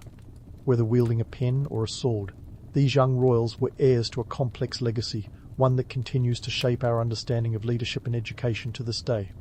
In the end, the story of ancient royal education is a reminder that the past is never as distant as it seems. The lessons learned by these young leaders are echoed in the halls of power today, where the balance of idealism and pragmatism remains as relevant as ever. So, as we bid farewell to the ancient world and return to our own, let's carry with us the knowledge that education is not just a journey of the mind, but a path to power, influence, and survival. A legacy as enduring as the myths themselves. In the bustling heart of ancient Rome, where togas and sandals were all the rage, there was a place where everyone, from the lowliest plebeian to the most distinguished senator, could escape the chaos of city life, the baths. Now, before you start picturing marble palaces with fountains of wine and servants fluffing towels, let's get one thing straight. Roman baths were not five-star resorts open 24/7, pampering citizens with luxury at all hours. They were more like the local community centre, but with a lot more nudity and steam. Let's dive into the nitty-gritty of Roman bath culture, which was as much about social networking as it was about hygiene. These baths were a staple of Roman society, with over 900 public baths scattered throughout the city by the time of Emperor Caracalla. That's right, 900. But don't let those numbers fool you into thinking this was an all-day, everyday luxury. Baths were typically open from around noon to dusk, meaning if you wanted to soak your troubles away, you'd have to plan it between your errands and gladiator watching. The myth of Romans luxuriating in baths all day is as inflated as a toga after a feast. Maintaining these bathhouses was no small feat. They required a constant supply of water, which was delivered via a complex system of aqueducts, a marvel of engineering no doubt. And heating these places? That involved a hypercourse system. essentially an ancient underfloor heating system that would make a modern HVAC technician weep with envy. But this wasn't cheap. The cost of building and maintaining these facilities was astronomical, often funded by wealthy patrons or the state as a public service. Speaking of costs, let's talk about accessibility. Unlike the exclusive spa retreats of today, Roman baths were remarkably democratic. For a small fee, think of it as the ancient equivalent of a few coins, you could gain entry. This made the baths accessible to most social classes, from freed slaves to merchants, and even women, albeit in separate or designated times and spaces. But don't get too carried away with images of egalitarian bliss. The elite often had private baths in their villas, ensuring they could soak in solitude while the masses mingled in the public facilities. Economically, these baths were a big deal. They were more than just a place to scrub off the grime of Roman streets. They were an economic engine. Vendors sold snacks and drinks, masseurs offered their services, and entertainers performed for the bathers. This created a bustling microeconomy within the walls of the bathhouses, an ancient precursor to the modern shopping mall food court, but with a lot more sweat and fewer pretzel stands. In terms of hard numbers, consider this. The baths of Caracalla, one of the largest in Rome, could accommodate around 1,600 bathers at once. Constructed between 212 and 207 AD, they sprawled over 27 acres and required an estimated 13,000 cubic meters of water daily supplied by a dedicated aqueduct. The cost? Likely a small fortune by ancient standards, though exact figures are lost to time. However, the economic ripple effect was undeniable, providing jobs and stimulating local industries. So, while the romantic notion of Romans lounging in baths all day is appealing, the reality was a bit more complex. These baths were a hub of social and economic activity, accessible but not without cost, and a testament to Rome's ability to combine engineering prowess with social needs. They were less about luxury and more about the essentials of Roman life, business, pleasure, and a healthy dose of gossip. But let's not get too carried away by visions of Roman bathhouses as mere community hubs brimming with chatter and business deals. These architectural wonders were more than just social mixes. They were engineering masterpieces that would make even today's civil engineers do a double take. Picture this. Beneath those expansive marble floors, the hypercaust system was silently doing its thing, heating the baths to toasty perfection. Think of it as the ancient world's answer to underfloor heating, but instead of electricity, it harnessed the power of fire. Hot air generated from wood-burning furnaces circulated through hollow spaces beneath the floors and walls, ensuring bathers stayed warm and toasty while they gossiped about the latest Senate scandal. Now, let's talk economics. Because running these hypercaust systems wasn't exactly cheap. They devoured wood like it was going out of style, and with forests not exactly growing on every street corner, the cost of fuel could skyrocket. Managing these expenses was one reason why many Roman baths had sponsors, wealthy patrons who footed the bill for construction and upkeep. These patrons weren't just being altruistic, they were savvy operators who saw bath sponsorship as a golden PR opportunity. By funding a public bath, a Roman elite could curry favour with the masses and score political brownie points. It was like having your name plastered across a sports stadium today, but with fewer nachos and more toga parties. Speaking of which, the political undertones of bath sponsorship ran deeper than the pools themselves. When a senator or wealthy merchant bankrolled a bathhouse, they weren't just investing in heated floors, they were buying influence. In a society where public image was everything, having your name associated with a beloved local bath was like having a permanent campaign billboard in the heart of the city. It was a subtle reminder to the bathers enjoying their soak that they had someone to thank for their warm water and clean tiles.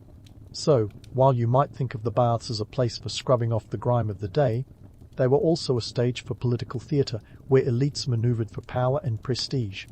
But let's not forget the rituals that unfolded in these steamy sanctuaries, ranging from the bizarre to the downright mundane. Picture this. A typical day at the baths involved a series of steps that would confuse even the most seasoned spa-goer. First, you'd strip down. Yes, nudity was the norm, so leave your modesty at the door. Then, you'd hit the palastra, an open courtyard, where you could work up a sweat with some light wrestling or ball games. After breaking a sweat, it was time for the tepidarium, a warm room where you could start to unwind.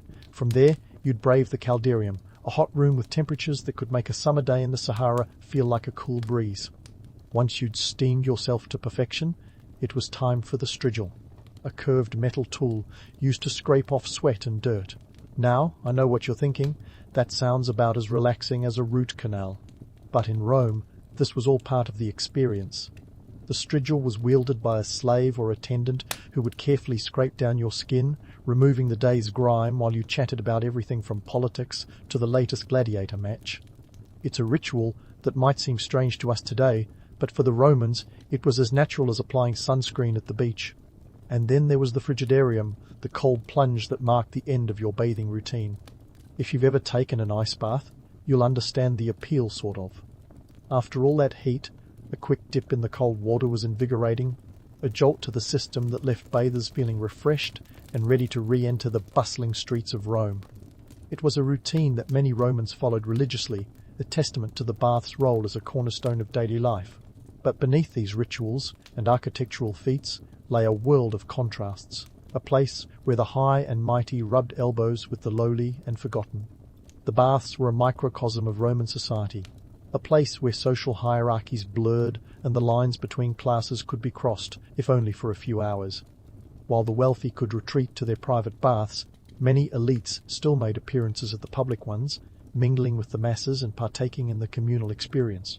It was an environment where political alliances could be forged, rivalries could simmer, and the pulse of the city could be felt in every steamy breath. So as we peel back the layers of Roman bath culture, it's clear that these places were more than just ancient day spas. They were the heart of Roman life, a swirling mix of engineering brilliance, political maneuvering, and everyday rituals that defined an empire. And while the romanticized image of Romans luxuriating in endless baths is tempting, the reality was a bit more complex. These bathhouses were living entities, a testament to Rome's ability to blend practicality with leisure, and they served as a reminder that in ancient Rome, as today, nothing came without a cost, be it monetary, political, or social. Yet, while the waters of Roman baths might have been warm, the currents of power and influence that flowed through them were anything but tepid. As we continue to explore the story of these ancient marvels, remember that beneath the surface there's always more than meets the eye. Stay tuned for the next chapter, where we'll dive deeper into the cultural currents that kept the Roman baths bubbling. Now, let's slip into the social dynamics of Roman baths, where the waters were warm, but the vibes could be cooler than a dip in the frigidarium. While we often imagine these baths as harmonious havens of idle chatter and camaraderie, the reality was more like a soap opera without the commercials.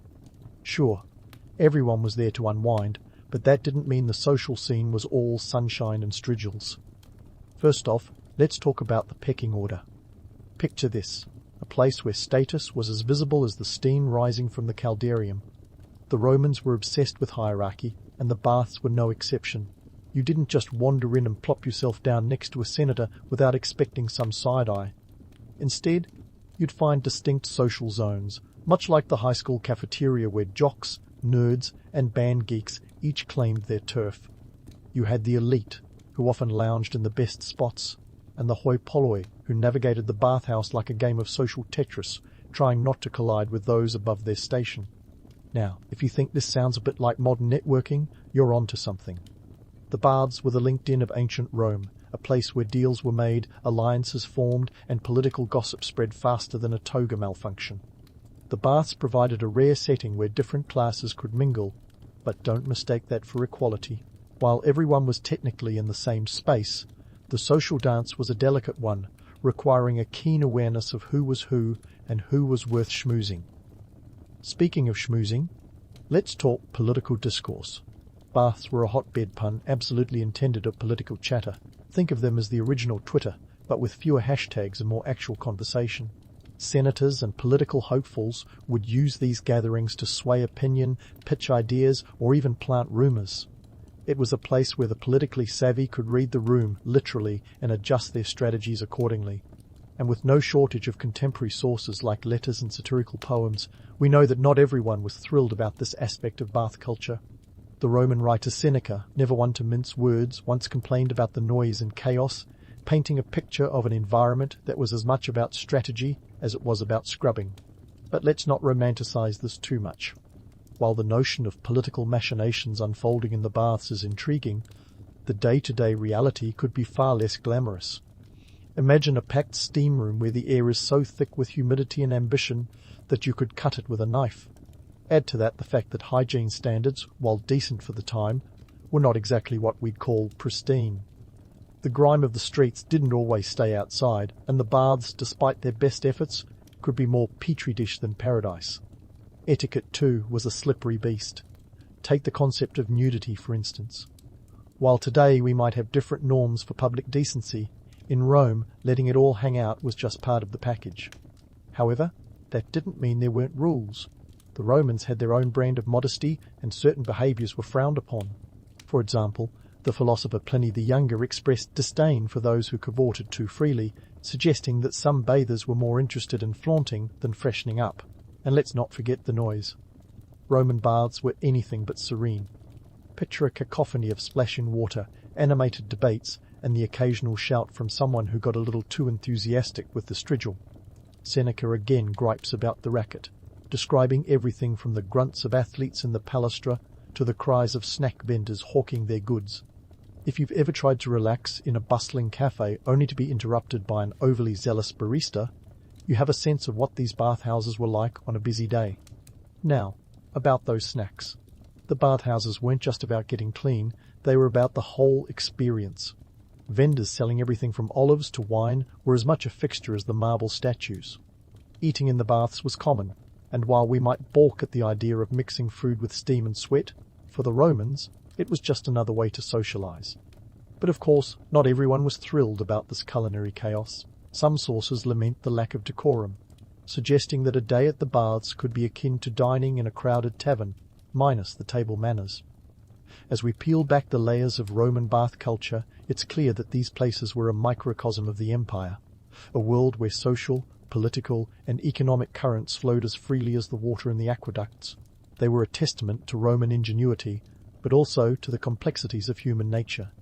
For every romanticized vision of a harmonious social hub, there was a reality that was more chaotic, competitive, and downright human. So, while the baths were undoubtedly a cornerstone of Roman life, they were also a reminder that even in the most sophisticated societies, the basics of human interaction remain as unpredictable as ever. As we continue to delve into the intricate world of Roman baths, remember that beneath the marble and mosaic lies a story of people striving, scheming, and soaking, all in the name of civilization. Stay with us as we explore more of these ancient marvels and the ripples they sent through Roman society. Now, as we wade deeper into the sudsy saga of Roman baths, let's splash right into the realm of health and medicine, a topic that could make a modern doctor raise an eyebrow or two. Picture this: a civilization that believed a good steam and a strigil could cure what ailed you. Sure, the Romans didn't have the luxury of antibiotics or MRI machines, but they weren't exactly flying blind in the realm of healthcare. Their approach was a mix of practical, herbal, and, occasionally, downright peculiar. The Romans were big fans of the idea that cleanliness was next to godliness, or at least a ticket to fewer diseases. Enter the baths, which were seen as both a preventative measure and a remedy. Regular bathing was thought to stave off a range of ailments, from the mundane to the mysterious. Of course, this wasn't entirely without merit. Soaking in hot water could indeed help with muscle aches and respiratory issues. Think of it as the ancient version of your grandmother's cure. All soup. But before we get too carried away with visions of Romans as pioneers of public health, let's turn a critical eye on their hygiene practices. While the baths were a step up from, say, rolling in a mud pit, they didn't exactly meet today's standards of cleanliness. The communal nature of bathing meant that germs could spread faster than gossip in the forum, and the water, while heated and replenished, wasn't chlorinated. Let's just say, if you were prone to squeamishness, the Roman baths might not have been your ideal retreat. Our ancient friends also had a curious take on medicine, blending traditional remedies with a touch of mysticism. For instance, Pliny the Elder, a renowned Roman author and naturalist, swore by remedies that included everything from herbs to animal parts. The bathhouses often doubled as wellness centres where various treatments could be administered. Massages using oils infused with exotic spices were a popular choice, and they weren't just about relaxation. These oils were believed to have healing properties, a notion that wasn't entirely unfounded given the antiseptic qualities of some ingredients. Yet, for all their efforts, the Romans were occasionally off the mark. Take, for example, their belief in the humoral theory, the idea that health was governed by the balance of 4 bodily fluids. The bathhouses often provided treatments aimed at restoring this balance, including bloodletting and elaborate steam therapies. While it sounds like something out of a medieval horror show, this was cutting edge for the time. And while we might cringe at the thought today, it's a reminder of how far medical science has come. But the baths weren't just about health, they were melting pots of cultural exchange. With the Roman Empire stretching from Britain to Egypt, the bathhouses became a crossroads for ideas, treatments, and people. Exotic therapies made their way into the Roman repertoire, introduced by traders, travellers, and slaves from every corner of the empire. Consider the introduction of Egyptian unguents, which added a touch of the exotic to the Roman bathing ritual. These concoctions, often made from rare resins and flowers, were the ancient equivalent of luxury skincare products, promising to rejuvenate the skin and impress your fellow bathers. Then there's the mingling of social classes, a fascinating aspect of Roman baths that's often romanticized. The baths were one of the few places where different strata of society could rub shoulders. Literally, while the elite might have preferred their private villas, the public baths were a necessary part of social life for everyone else. And in these steamy environments, the usual barriers could blur, at least temporarily. Imagine a senator soaking in the same pool as a merchant or a slave, engaging in conversations that might not occur elsewhere. It was a unique setting where the rigid social structures of Rome could momentarily soften, though not disappear entirely. But let's not paint too rosy a picture. This mingling wasn't always a harmonious blend. The potential for conflict was as real as a slippery marble floor. Different backgrounds and expectations could lead to misunderstandings, and the baths were not immune to the tensions of the outside world. Rivalries could simmer beneath the surface, and not everyone was thrilled about sharing space with those they deemed beneath them. And yet, for all the potential pitfalls, the Roman baths represented an ideal, a vision of communal harmony and cultural exchange. They were a testament to the cosmopolitan nature of the Roman Empire, a place where the local and the foreign coexisted in a warm, watery embrace. It's a reminder that even in an empire defined by conquest and control, there were spaces where diversity was not just tolerated, but celebrated. As we float through the murky waters of Roman health practices and cultural dynamics, it's clear that the baths were more than just architectural feats. They were a reflection of Roman society in all its complexity, its aspirations, its contradictions, and its relentless pursuit of order amidst chaos. And while the romantic image of gleaming marble and serene waters is tempting, the truth is far more textured, a tapestry woven with threads of both triumph and turmoil. So, as we prepare to explore the final chapters of Roman bath culture, remember that beneath the surface lies a world as intricate and intriguing as any modern metropolis. Stay tuned as we continue to unravel the mysteries and marvels of these ancient sanctuaries, where the past and present meet in a swirl of steam and stories. As we prepare to dive into the final chapters of Roman bath culture, it's time to turn the temperature down and reflect on the decline of these iconic steamy sanctuaries. The fall of the Roman Empire didn't happen overnight, nor did the closure of its bathhouses. Imagine the baths as a once bubbling cauldron slowly simmering down with the occasional pop and sizzle of societal change. You see, these were not just victims of barbarian invasions or economic downturns, but also of shifting tastes and priorities. Let's clear the steam on one popular myth, the idea that Roman baths vanished overnight as a direct result of Rome's fall. Nope, the truth is more like bathwater slowly going cold. The decline was gradual, a result of several factors. The Goths and Vandals might have wreaked havoc, but the real culprits were a bit less dramatic. Think budget cuts and a shift in public tastes. Maintaining bathhouses was expensive, and as the empire began to crumble, so did the funds. By the 5th century, many of these grand bathhouses had seen better days, with maintenance and fuel costs becoming too burdensome. It wasn't just economic woes that did them in. Cultural shifts played a huge role. As Christianity spread across the empire, The church frowned upon the nudity and perceived decadence of the baths. The clergy were not exactly fans of communal steamy mingling, seeing it as a hotbed for sin rather than a hub of health. The new moral compass pointed towards modesty and away from public bathing, ushering in a new era where the private bath took centre stage. Now, fast forward a couple of millennia, and you'll see that while the baths themselves may have faded, their legacy is alive and well. Today's spas owe a debt of gratitude to Roman bath culture. Modern spa-goers might not be engaging in political discourse or rubbing elbows with senators, but the essence of relaxation and socialization remains.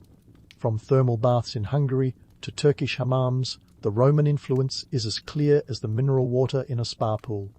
And let's not ignore the lesson here: practicality can coexist with luxury. Romans weren't just soaking for the sake of it, they were socializing, politicking, and even conducting business. It's a reminder that the most successful innovations often blend necessity with indulgence. The baths were not just about cleaning bodies, they were about cleansing the mind and engaging in the business of life.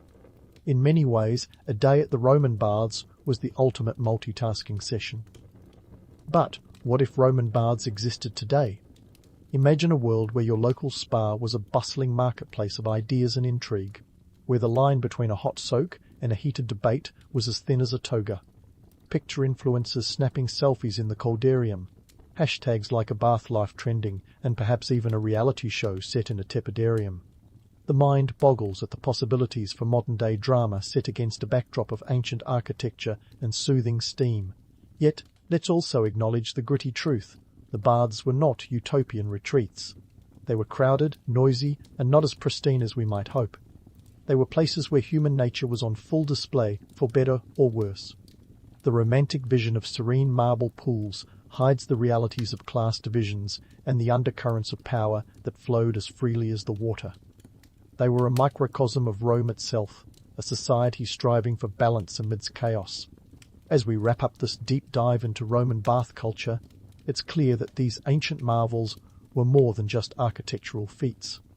They were a testament to the Roman spirit, a blend of engineering brilliance, social strategy, and a touch of hedonism. The Roman baths remind us that beneath the surface of any cultural phenomenon lies a rich tapestry of human ambition, imagination, and, yes, a fair share of folly. So, as you soak up this knowledge, maybe even while relaxing in your own modern-day bath, remember that the Romans set the stage for how we unwind today. Whether you're indulging in a spa day or just soaking in a tub at home, you're part of a tradition that stretches back thousands of years. The lessons of the Roman baths are as relevant now as they were then. Embrace practicality with a touch of luxury, and never underestimate the power of a good soak to wash away the grime of the day. And maybe, just maybe, to spark a bit of inspiration.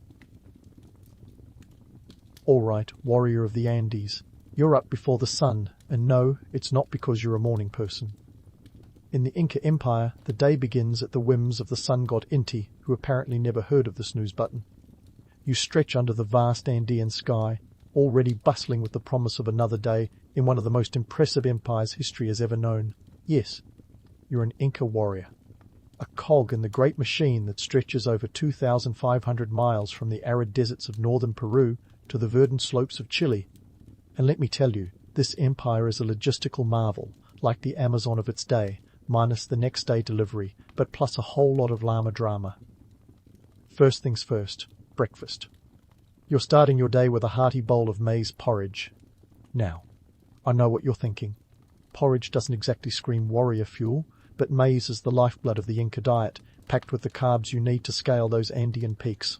Plus, it's better than chewing on coca leaves all morning, which is more of a pick-me-up for later in the day. As you munch away, let's dive into the intricate social structure around you. At the top, you've got the Sapa Inca, the emperor himself, revered as a living god. Below him are the nobles, the administrators who make sure everything runs on time, no small feat in an empire that spans nearly 300,000 square miles. The Inca hierarchy is like a well-oiled machine, with each part knowing its place and function. And then there's you, the warrior, part of the mighty army that keeps this whole operation from falling apart. Speaking of operations, let's talk logistics. The Inca road system is something to behold. Over 25,000 miles of roads crisscrossing the empire, linking distant communities like a giant stone spiderweb. And no, they didn't have the luxury of wheels. Everything moved on foot or by llama, those fluffy workhorses of the Andes. It's a testament to Inca efficiency and their knack for organization. Imagine deploying troops across such distances without the internet, GPS, or even a basic map app. They did it all with quipu, a series of knotted cords that recorded everything from census data to, presumably, your overdue llama taxes. Now, you might be wondering why there's such a fuss about sunrises in this empire. Well, the Incas worship Inti, the sun god, and believe their emperor is his divine representative on Earth. This means your daily schedule is more synchronized with the solar calendar than your modern smartwatch. The sun's first rays are your cue to rise, a celestial alarm clock you can't ignore. The empire's heartbeat follows this rhythm, from the sowing of crops to, yes, when you get your morning porridge. As you finish your breakfast, the sun finally makes a grand appearance over the jagged peaks, bathing the highlands in a golden glow, the kind that Instagram filters can only dream of. It's a new day, and you're part of an empire that runs like a well-timed sundial. With your belly full of porridge and your mind full of the knowledge of your place in this grand scheme, you're ready to tackle whatever the day throws at you, whether it's training, patrolling, or the occasional llama herding. So, lace up your sandals, adjust your tunic, and get ready to make history, or at least survive it. Because in the Inca Empire, every day is an adventure, meticulously planned out by the heavens and enacted by you, the ever-diligent warrior. Let's just hope Inti's in a good mood today. And speaking of adventures, let's get down to business. Inca military tactics. The Inca army wasn't just some ragtag group of guys with sticks. Oh no, it was a well-oiled, or rather well-quilted machine. Forget the shiny plate armor of European knights. Your battle attire is a tunic made from layers of thickly woven cloth. It may not win you any fashion awards, but it's surprisingly effective. Think of it like ancient Kevlar. Inca warriors sported armor that could absorb the impact of enemy darts and stones, all while giving them the agility to navigate those craggy Andes paths. Add a bronze helmet and some metal plates for good measure, and you're ready to roll or hike, since wheels weren't really a thing here. Now, you might wonder how an empire that lacked the wheel and horses managed to intimidate even the most ironclad conquistadors. The secret sauce was organization and a network of communication that would make any courier service blush. Enter the Shaski, the empire's elite runners. These guys were the Usain Bolts of the Andes, covering up to 150 miles a day to relay messages across the empire. Picture this, a human relay race with runners handing off quippus and verbal messages at lightning speed. They effectively turned those 25,000 miles of Inca roads into the fastest information highway of the 16th century, long before fiber optic cables were even a twinkle in humanity's eye. Let's not sugarcoat it though. Being a Chesky wasn't all scenic views and runners' highs. The Andes aren't exactly a flat track. We're talking about sprinting at altitudes that would make a mountaineer gasp for air. Yet these runners were the lifeblood of military operations, ensuring that troop movements and tactical adjustments happened with the precision of a Swiss watch. And while we're talking precision, let's take a moment to appreciate the Incas' knack for logistics. The empire's armies operated more like a strategically deployed swarm than a lumbering medieval horde. Soldiers were conscripted from across the empire, forming units that were as diverse in language and culture as they were disciplined. But here's where it gets really interesting. The Incas employed a system of rotating service. Men would serve in the army for a few years and then return to their villages, replaced by fresh recruits. This kept their forces nimble and prevented burnout, unlike those hapless European soldiers stuck in years-long campaigns. It also meant that the Inca army was a reflection of the empire itself, an ever-changing, adaptable force. Now, let's address the elephant, or rather, the llama in the room, the lack of cavalry. Sure, the Europeans had horses, and yes, they were formidable in battle, but the Incas turned their lack of cavalry into a strategic advantage. Picture trying to maneuver a horse on narrow, rocky mountain paths. Not exactly ideal, right? The Incas knew their terrain like the back of their hand, and used it to their advantage, employing guerrilla tactics long before the term was coined. They could ambush, retreat, and regroup with an agility that left their foes bewildered. And let's not forget the psychological warfare. The Incas were masters of intimidation, often overwhelming their enemies with sheer numbers and elaborate displays of power. Imagine seeing a wave of thousands of warriors, chanting and drumming, pouring over a mountain pass. It's enough to make any invader think twice. Of course, it wasn't all sunshine and strategic brilliance. The empire had its challenges. The decentralized nature of their military meant that different regions had varying levels of loyalty and skill. Coordinating such a vast and diverse army was no small feat, especially when you're dealing with the whims of the rugged Andean landscape and the occasional rebellious chieftain. But the Incas were nothing if not resourceful, employing diplomacy and strategic marriages to smooth over potential conflicts. And that brings us to the heart of the Inca military machine: loyalty and duty. Service was seen as a sacred obligation, a way to honor the Sapa, Inca, and Inti, the sun god. This wasn't just about empire building, it was a spiritual mission. Every warrior knew that their efforts were part of a divine plan, a belief that added an extra layer of zeal to their endeavors. So, as you lace up your sandals and adjust your tunic, remember that you're not just a cog in a military machine. You're part of a living, breathing force that's reshaping the Andean world. Sure, the conquistadors will eventually crash the party, but let's not get ahead of ourselves. Today, you're part of an empire that's rewriting the rules of warfare. And who knows, maybe one day historians will look back at this moment and marvel at how an empire without wheels or horses managed to stand toe-to-toe with the best of them. For now, though, it's time to hit the road, literally. Whether you're marching off to defend the empire's borders or simply ensuring that the llamas don't wander off into enemy territory, remember that you're part of something larger than yourself. And isn't that what makes history so fascinating? It's a tapestry of individual stories, each thread contributing to the grand design.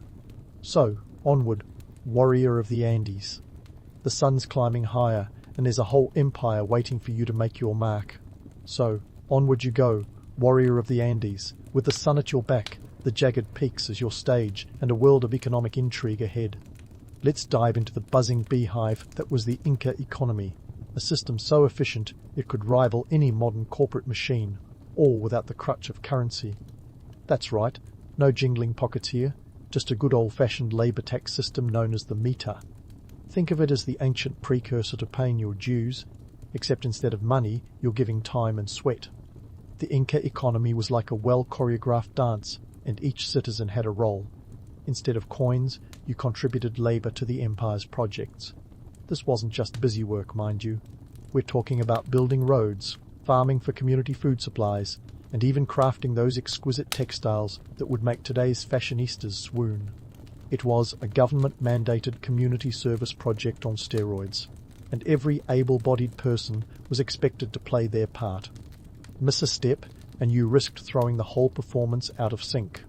Now, you might wonder, how did they keep track of all these contributions without a written language, without a single ledger book, or even a sticky note? Allow me to introduce you to the quipu, a nifty little device that was the Inca's answer to Excel spreadsheets, minus the headaches and formula errors. These were strings with knots tied at various intervals, each one representing data like population statistics, resources, and labour quotas.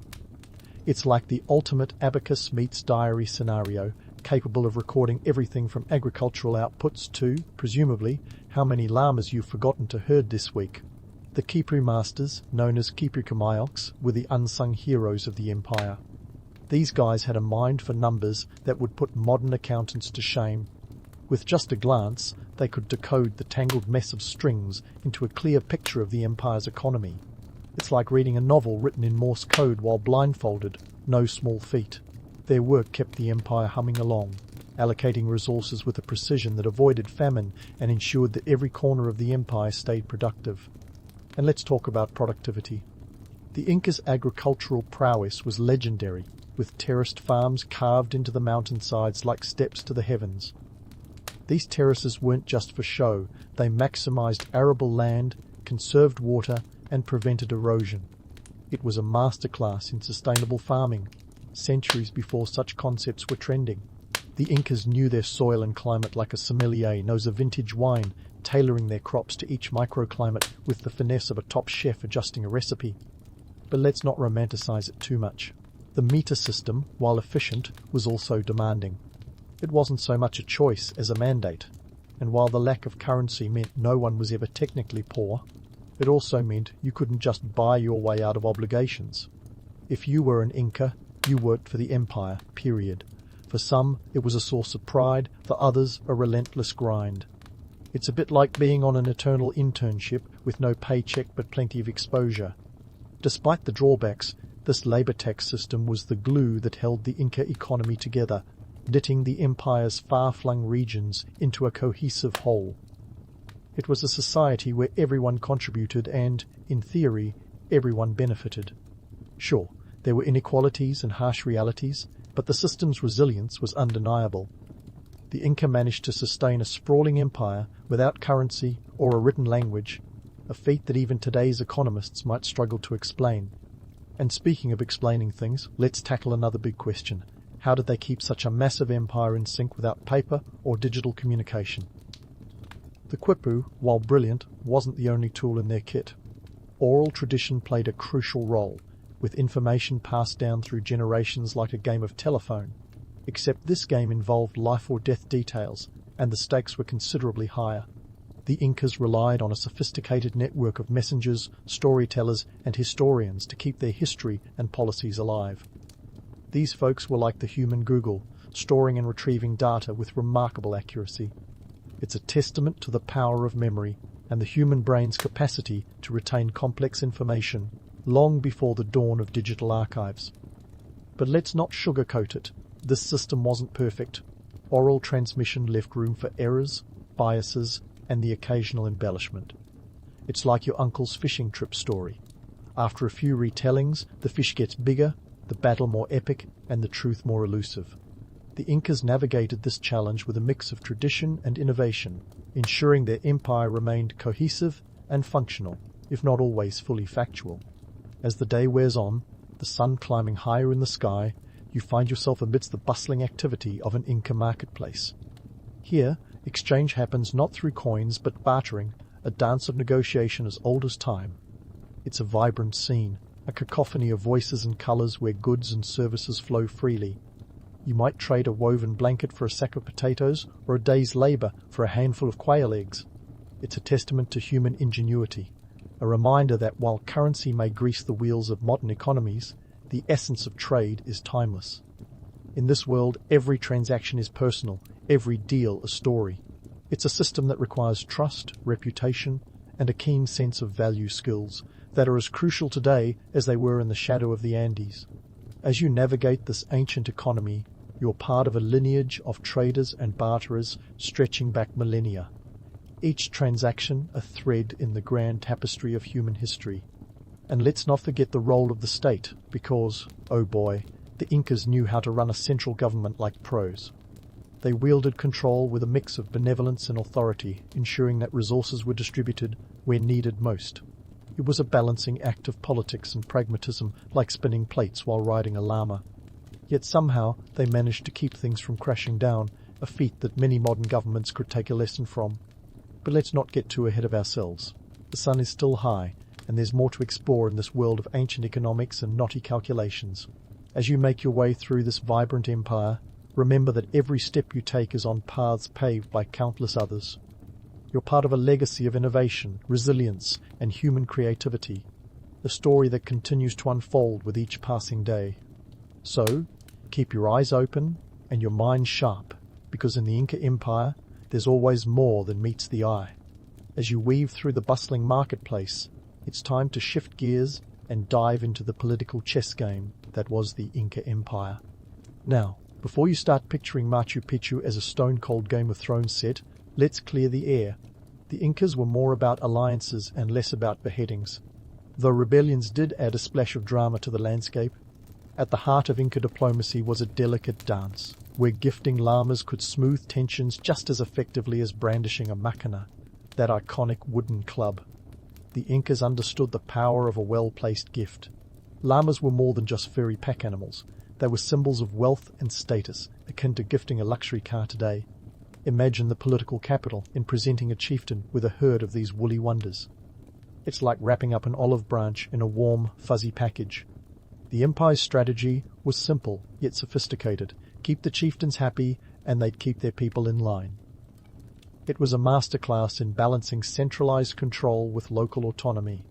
The Sapa Inca, perched at the top of this political pyramid, knew that ruling over such a vast and varied empire required more carrot than stick. This approach was all about converting potential rivals into allies, turning a patchwork quilt of cultures into a cohesive empire. Of course, not everyone was content with this arrangement. Enter the occasional oops of a rebellion. These uprisings were the empire's version of a reality check, a reminder that not all subjects were thrilled with the Inca's benevolent oversight. Take, for instance, the Huanca people, a group that decided they'd had enough of Inca rule and staged a revolt in the late 15th century. Spoiler alert, it didn't end well for them. The Incas had a knack for quelling dissent with a combination of military might and diplomatic finesse. When force was necessary, their army could mobilize faster than you can say llama drama. But more often, they preferred to avoid bloodshed by employing a blend of negotiation, incentives, and strategic marriages. You know, the old keep your friends close and your in-laws closer strategy. Marriage was the political glue that held the empire together. Noble families were interwoven like a complex human tapestry, each union a thread strengthening the empire's fabric. These marriages weren't just about love, or even like, but about power, alliances, and securing the empire's future. It's the kind of matchmaking that would make a modern dating app look like child's play. But the Inca's diplomatic toolkit wasn't limited to llamas and matrimony. They also had a knack for recognizing talent and rewarding loyalty. Local leaders who played ball were often elevated to higher positions within the empire, a move that both flattered the individual and secured their allegiance. It was a win-win scenario, unless you happened to be on the losing side of a power struggle. Despite these efforts, the balance between centralized control and local autonomy was a tightrope walk. The Incas had to keep an eye on the horizon for any hint of rebellion, like a shepherd watching for wolves. This vigilance was crucial in maintaining the cohesion of an empire that stretched across diverse climates and terrains, from the arid coasts of Peru to the lush rainforests of Ecuador. Now, let's tackle a myth that's been rolling around like a loose stone on a mountain path, the idea that the Incas were some monolithic, unwavering force.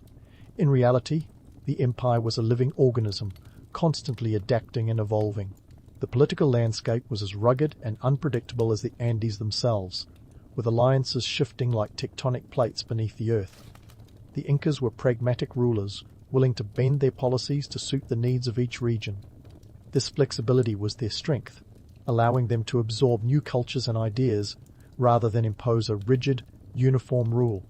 It's like running an empire with a choose-your-own-adventure policy.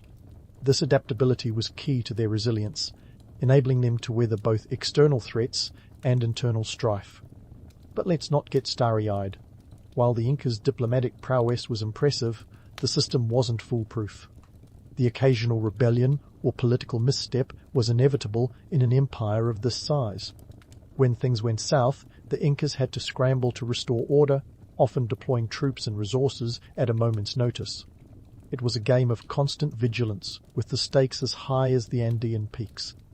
Yet, despite these challenges, the Incas managed to keep the empire largely intact until the arrival of the Spanish. Their political acumen, combined with their military strength and economic savvy, made them a formidable force. It's a testament to their strategic brilliance that the empire endured as long as it did, especially in a world where alliances could be as fleeting as a mountain breeze. As the sun begins to dip behind the jagged silhouettes of the Andean mountains, the marketplace starts to quiet down. You, the warrior of the Andes, have seen firsthand the complex web of alliances and power plays that underpin the empire. It's a world where a single gift could sway a chieftain, where a marriage could unite warring factions, and where every rebellion was a reminder of the delicate balance between control and chaos. So, as you make your way back through the cobbled streets, remember that you're part of a grand narrative, a story of power, politics, and the art of the possible. The Inca Empire may have its share of myths and legends, but beneath it all lies a reality as rich and complex as the land itself.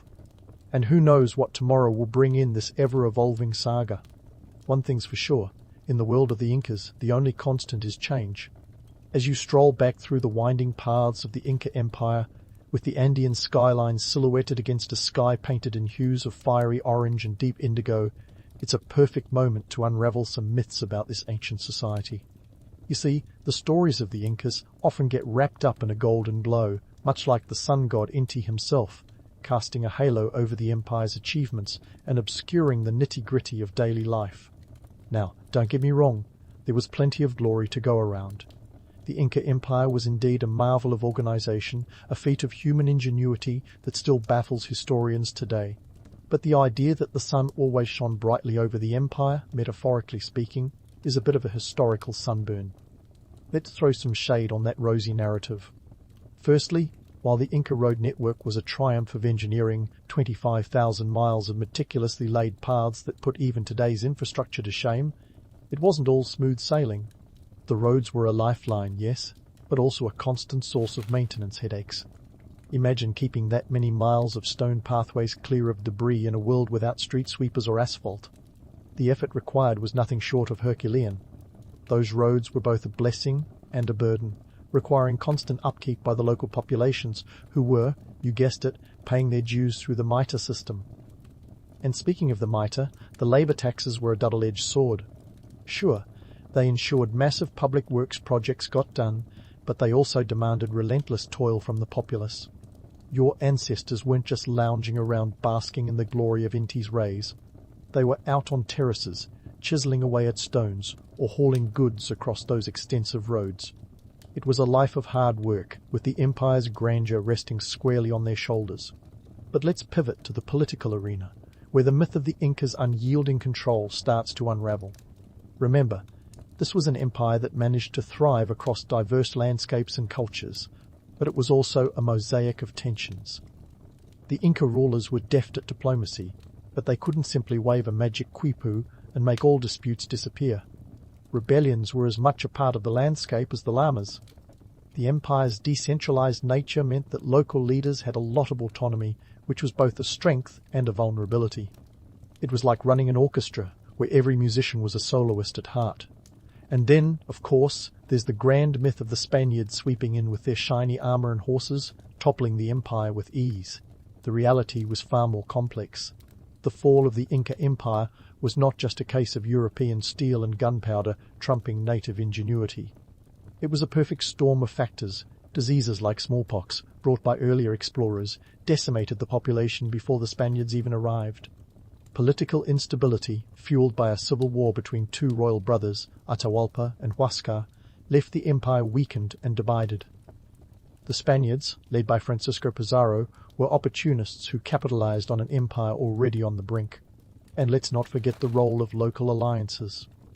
Many indigenous groups, discontent with Inca rule, saw the Spaniards as potential liberators rather than conquerors. They joined forces with the conquistadors, tipping the scales in favor of the invaders. It was a ruthless game of chess, and the Incas, caught in a moment of vulnerability, found themselves checkmated. Yet, despite the empire's fall, the legacy of the Incas endures. Their influence is woven into the very fabric of Andean culture, from agricultural practices to language. The Quechua language, once the official language of the empire, is still spoken by millions today. The terraces they carved into the mountainsides continue to support agriculture, a testament to their enduring ingenuity. As you reflect on this rich tapestry of history, the myths and the realities, it becomes clear why these narratives matter. They're not just dusty tales from the past. They're living stories that shape how we understand the world and ourselves. The Incas teach us about the power of collaboration, the resilience of human spirit, and the complexities of cultural exchange. So, as you wrap up your day in the highlands, with the chill of night creeping in and the stars beginning to twinkle overhead, take a moment to ponder the lessons from this ancient empire. The Inca Empire may have been brought low, but its story is far from over. It's a reminder that history is not a static page in a textbook, but a conversation, a dialogue between past and present, myth and reality. As you settle down, perhaps by a crackling fire, with the distant hum of the Andean wind as your lullaby, know that you're part of an ongoing legacy. The Inca Empire, with all its triumphs and trials, is a chapter in the grand narrative of humanity, a story that continues to unfold with each new generation. And who knows, perhaps tomorrow will bring a new twist in this ancient tale. So sleep well, warrior of the Andes, with dreams of sun-drenched terraces and bustling markets. For in the world of history, the sun never truly sets. It merely waits to rise again, casting new light on old stories.